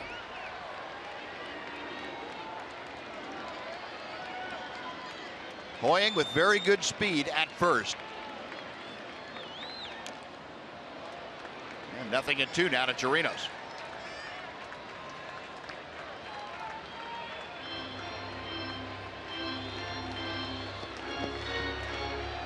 A couple of other people to thank that I would be remiss if I didn't. Allie up here, who is our stage manager, does such a terrific job of keeping us on time and in line. Absolutely. And Fritz Dykert sitting next to us does a great job of getting information over to us that we sometimes use and sometimes don't. There's Allie. There's Allie. Thank you very much, Allie, for everything you do. Been great. There's Master Dykert over here.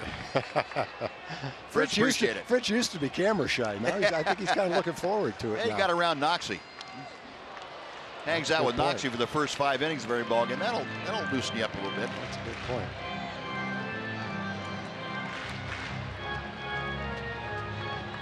Nothing and 2 to Torinos.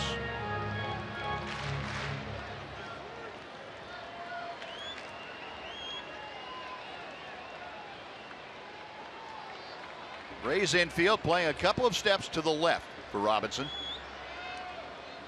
Pretty good sized gap over there between second and first, as you can see, right next to Hoyt.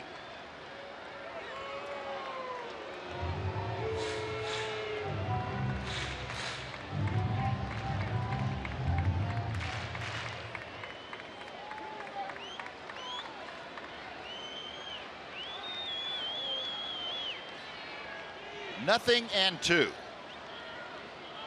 Bailey flashing the signs out. Now Colomé will check first.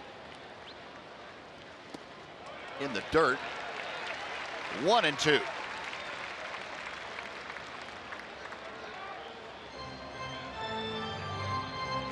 Colomé with that split fingered pitch that just has the bottom fall out of it.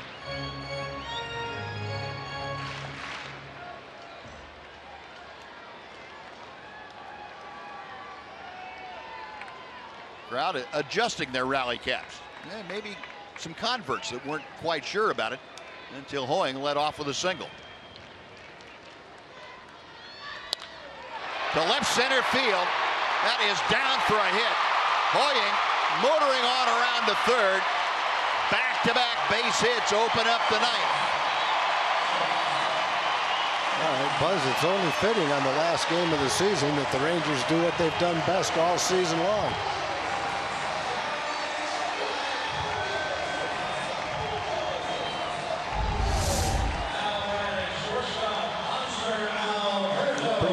Down. Robinson hit it a little bit toward the end of the bat, but found a gap out there in left center field. Hoying never stopped, going to third. Left fielder makes sure he gets the ball into second base. He doesn't care about the guy going to third. He wants to make sure he keeps the other run off of second base. Well, the Rangers now the tying run at third, the winning run at first. Nobody out. Hanser Alberto, who is 0 for 2 this afternoon, steps in. Knew he had no chance to hold the runner from getting to third, but he did not want the go-ahead run to get to second. Alberto checking down with the third base coach, Spike Owen. Hanser has grounded out and flied out today.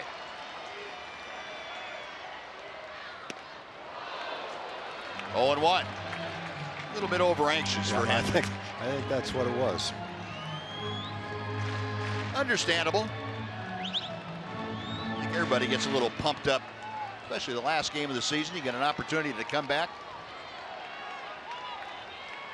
Good time to be a hero.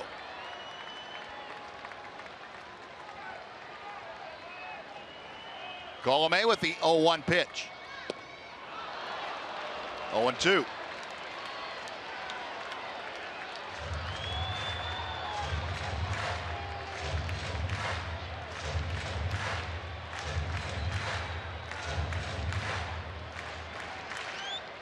With nobody out, the infield playing back at double play depth. They will give up the tying run if they can prevent the winning run from advancing.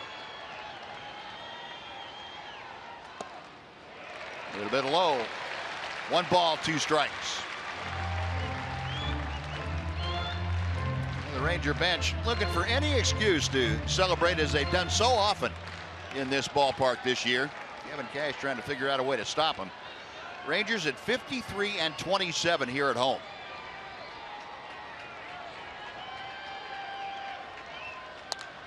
Up the middle, into center field, a base hit. We have a brand new ball game. Alberto delivers an RBI single. Hoying scores. The winning run is at second with nobody out. Yeah, it's kind of a team-wide mojo, Buzz, when you look at this rally. We've got Hoying, Chirinos, and Alberto keying a ninth-inning rally, trying to come from behind and win another ball game. It doesn't matter whether it's Beltran, Lucroy. It can be anybody on the team for this kind of a comeback. That's a pretty good at-bat right there. That's not a bad pitch. It looked like a split-finger fastball down and away. Got behind in the count with a couple of swings and misses and comes back in the count and lines a tying single to center field. 4-4 the score. Here's Nomar Mazara swinging away, and he fouls it to the left.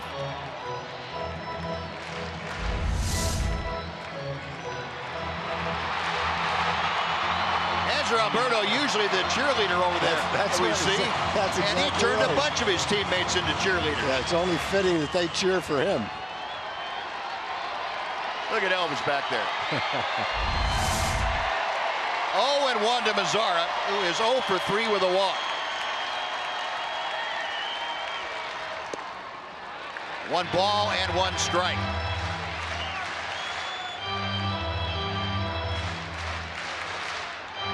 Nomar Mazara 0 for his last 21 times to the plate. And what an opportunity for him to break it out right here and win this ball game.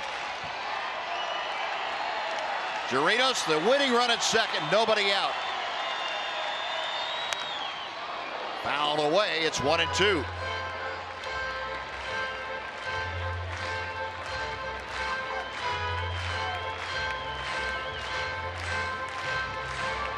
This crowd, better than 37,000 on their feet this afternoon. It's Moreland, Adrian Beltre and company. Probably the first time that a lot of those guys have had a look at a comeback in the ninth inning here as spectators. That's right. Got him swinging. Well, Mazara down. That is out number 1. And Brett Nicholas now will come up. Catcher, Brett Nicholas.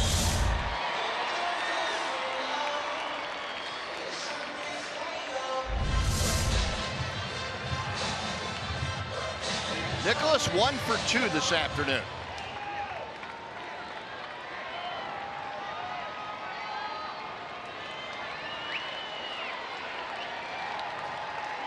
Chirinos getting his lead from second.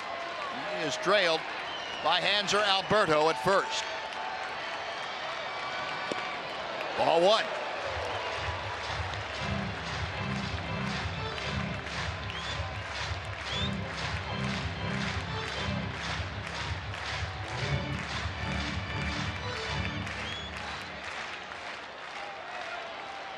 And Ranger bench,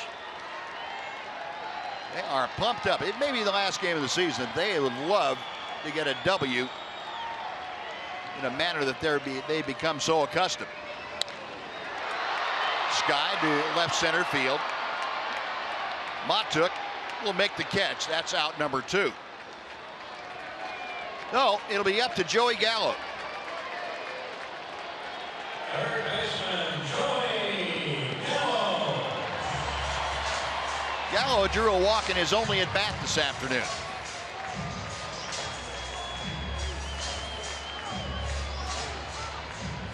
Average at 0.42.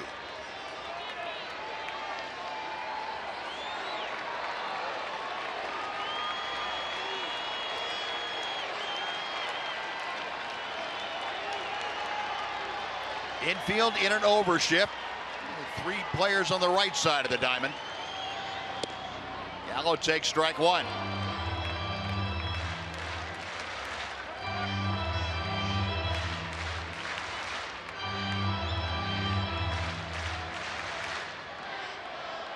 A 4-4 ball game. Chirinos out at second base, carrying the winning run. 2 outs in the bottom of the 9th inning.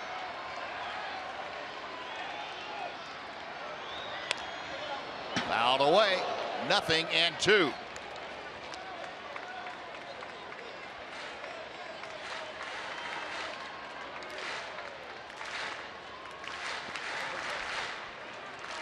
Rangers with 3 hits in the inning.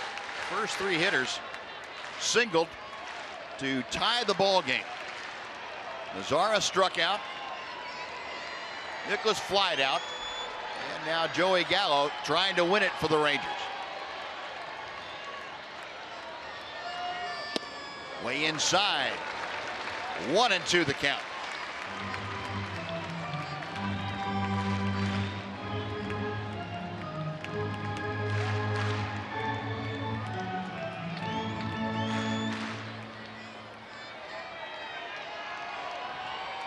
Colomé studying the signs. Yeah, the right-hander is ready and sets. 2 balls, 2 strikes.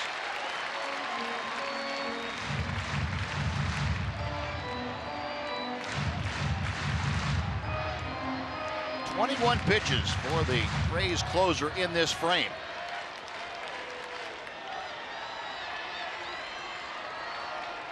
Fans on the edge of their seats as Colomé sets. Got him swinging. No, the Rangers come back to tie it. They get a run on 3 hits, and we're going to give you a little bonus baseball on this Fan Appreciation Day. On to the 10th we go, tied at 4.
Link's beef jerky all season long. Hack Link's beef jerky, feed your wild side. Well, 10th inning has come around, and Tanner Scheppers has entered the ball game in this 4-4 contest. Scheppers facing Richie Schaefer to start things off. First pitch fouled away. Tanner, his 10th appearance since coming off the disabled list. 1-0 the record, 2.35 ERA and 7 2/3 innings. He has walked 3 and struck out 3, allowing a 115 opponent's average. There's a leadoff single by Schaefer. And Schaefer's second hit of the afternoon. He's now 2 for 4. He's aboard to start off the 10th.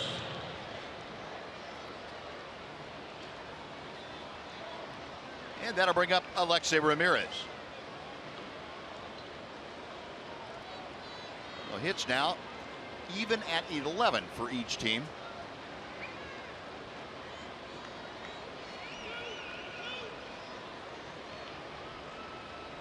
Ramirez 3 for 4 this afternoon. He has an RBI, 3 singles, and he's going to line it to right center field. That is down. And it's going to the wall as Hoying, you know, he cut it off right before he got to the warning track. That's going to keep The go-ahead run, Schaefer at third base.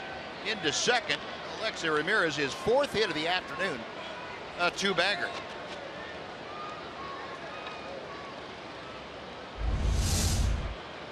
Designated hitter Kurt Casale. That ball kind of straightened out right near the middle of the plate. Ramirez has had several soft hits in this game, but that wasn't one of them. He drilled that ball.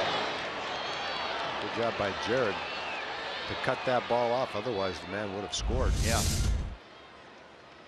Tough assignment now. Second and third, nobody out.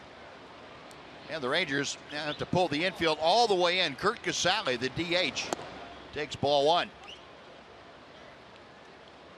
Casale has a walk, 2 walks, a single, 2 walks, and a pop out.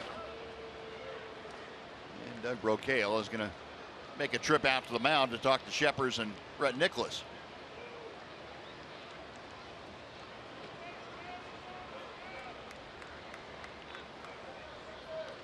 Not a lengthy message delivered, but a message nonetheless. And Sheppers is going to work from the stretch through the first pitch from the windup, and has gone to the stretch now.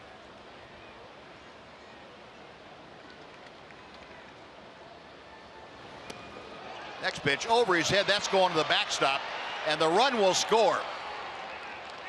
In from third is Schaefer.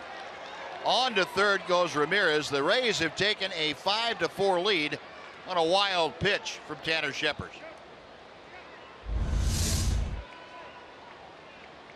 Just a breaking ball that got away from him way up and in. Never showed any signs of breaking down toward the plate. Just got away from Tanner. No, Rays on top now. Still nobody out. 2-0 pitch is hit fair down the third baseline. That'll score Ramirez. Casale going for 2. He will be in standing with an RBI double. The Rays have taken a 6-4 lead.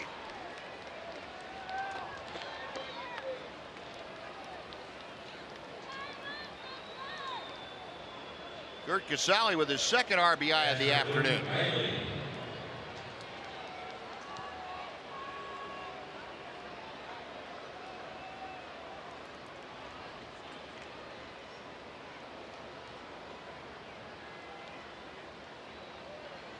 Luke Maile now to the plate. And he takes the breaking ball for strike 1. Maile 1 for 4, 3 groundouts, and an infield single.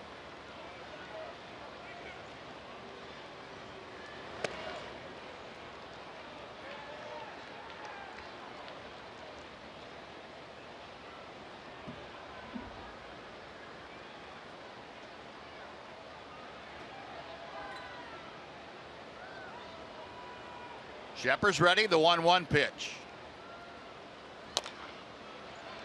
High chopper is foul because Joey Gallo whiffed on it. Yeah, he's lucky he fanned on it. I don't think he had any chance of getting the guy hit the ball.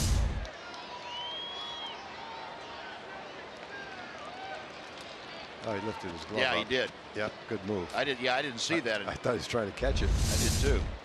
No, that was a good move by Joey.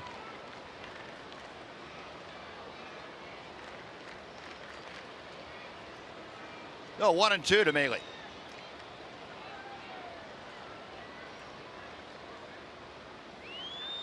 Casale right there at the bottom of your screen, establishing his lead at second.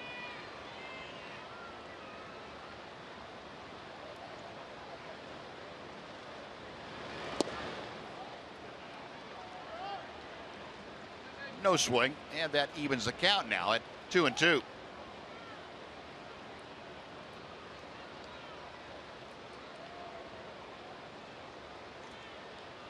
Tanner Sheppers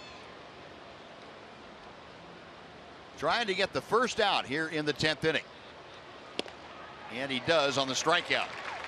He's threw that right on by Luke Maile. 1 gone. Jeff Decker now will come to the plate.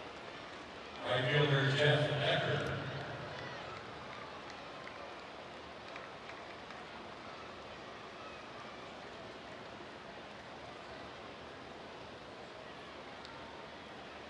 Decker 1 for 3. Had a sacrifice fly to drive in his first run of the year. That was back in the second inning. Had a double in the sixth.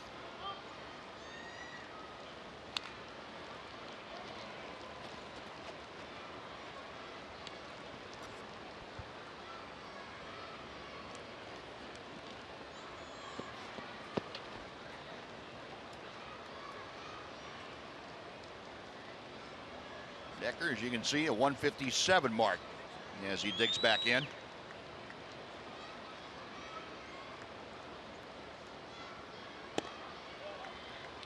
One and one.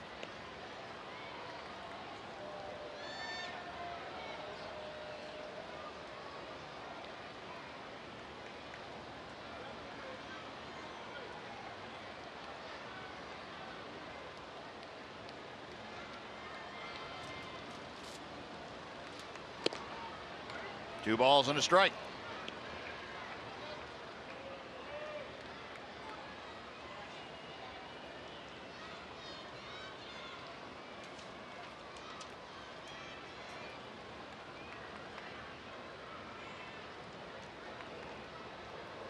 Now Sheppers back to the plate. 2-2.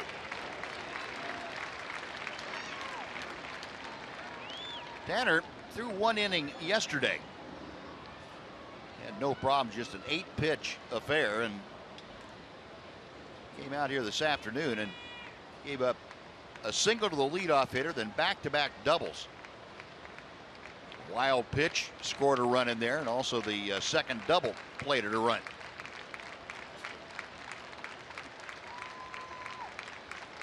Got him swinging. That's followed by back-to-back strikeouts. Good movement on that pitch. That ball tailed down and away. Decker couldn't catch up with it. Good fastball. Ball goes right to left right at the end. Boy, it really went. You could see how Nicholas had to reach out to the left to catch that ball.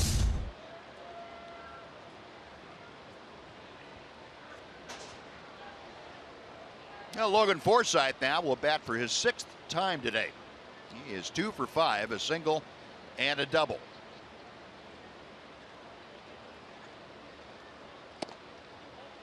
Ball one.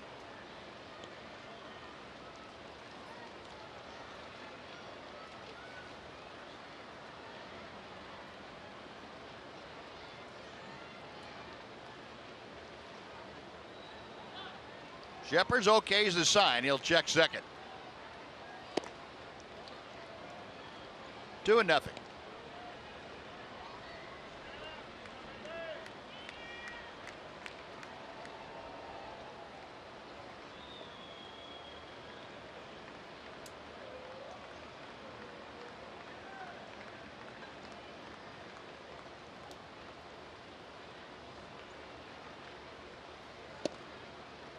Two balls and a strike.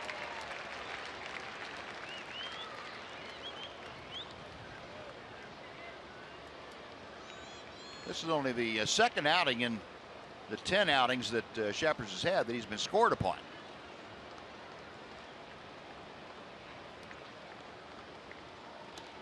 Breaking ball, that's off the glove of Nicholas all the way to the backstop. Another breaking ball that just slipped out of Sheppers' hand.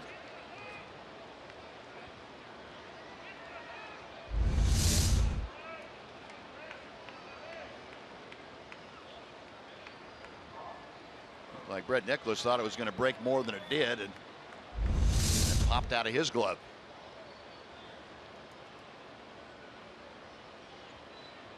The 3-1 pitch.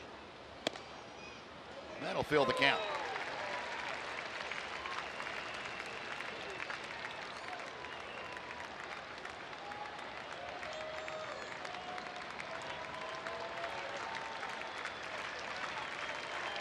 Now the 3-2. Broken bat roller to Gallo at third. And the inning comes to a close, but the Rays regain the lead. They get 2 runs on 3 hits and leave 1. Bottom of the 10th coming up, 6-4 Tampa Bay.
MetLife Park in Arlington. The Rays have taken a 6-4 lead over the Rangers.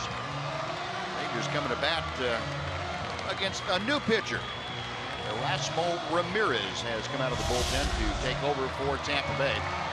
Ramirez, his 64th appearance of the year. 7-11 for the record. He's worked almost 90 innings. League hitting .268 against Ramirez. Saw Ramirez here on Friday night. Came in and worked an inning and a third of scoreless baseball against the Rangers. He will face Ryan Rua, Jurickson Profar, and Delino DeShields.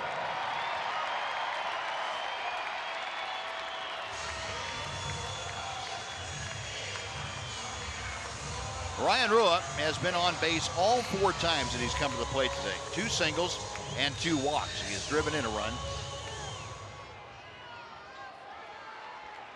Well, the Rangers trailing by a pair now. They need a couple of runners aboard here early in this inning. Second baseman Forsythe will throw Rua out on 1 pitch. Erasmo Ramirez gets out number 1. That'll be Jurickson Profar.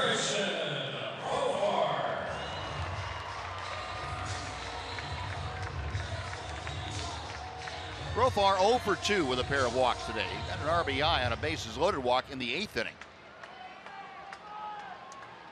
Drove in his 20th run of the year.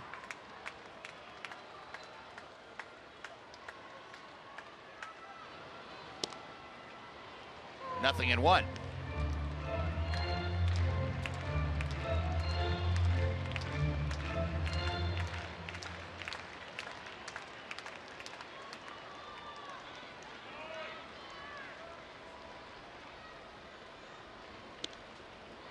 Now 0-2.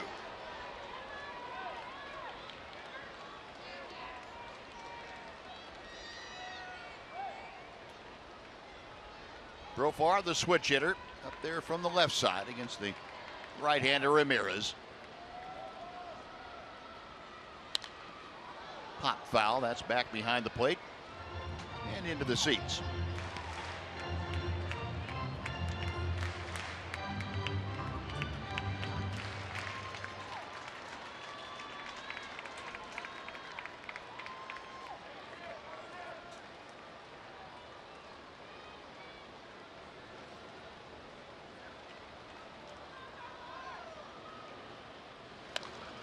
Another foul back.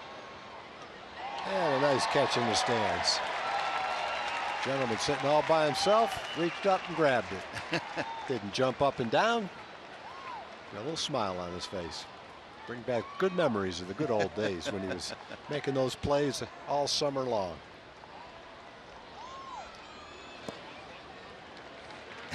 One and two.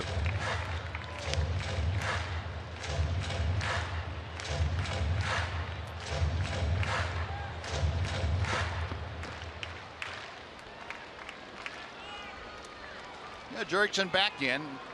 Ramirez has the sign he wants and misses low. It's 2-2.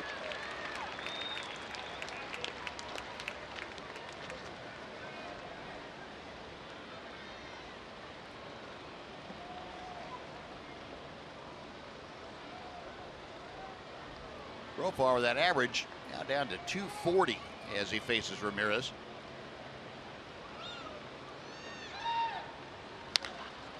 High fly ball to right field. Deckert has room, feeling back for the wall, but he's not even to the track yet. 2 gone. He needs some long arms. Well,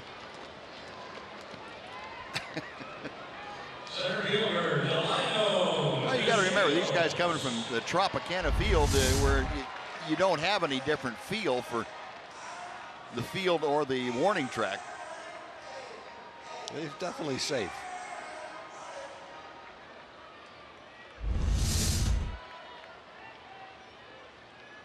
No, Delino DeShields up for his 4th at bat of the afternoon. The Rangers down to their last out. There is strike 1. Delino struck out all 3 times that he's come up today. That average down to 210. Erasmo Ramirez to the plate. 0-2.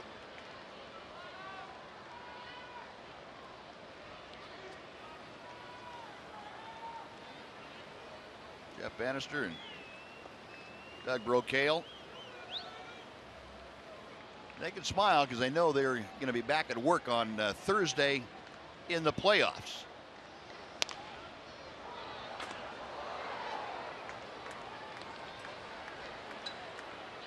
And they're going to decide the next day or two what they're going to do with the rotation. There's going to be Cole Hamels, then Yu Darvish, or Yu Darvish, then Cole Hamels. Said a few of those decisions to be hashed out yet. Right off the cup into that bat, and pieces of bat flying everywhere. That bat split right down the middle.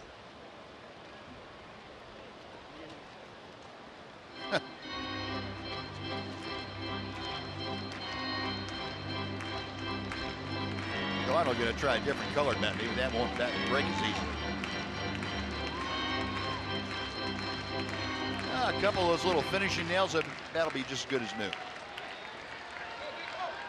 Would have been good enough for our Sandlot games. Sure would have been. Another 0-2 pitch is coming. Got him swinging. Ramirez comes in and has a 1-2-3 inning. The Rangers can't come back a second time as they go down to defeat here this afternoon. Rangers finish the year at 95-67. They have the tied for the best record in the American League. They will have home field advantage throughout the playoffs. So it has all come to a close here on Fan Appreciation Day on this Sunday. We'll come back to Globe Life Park with more right after this on Fox Sports Southwest.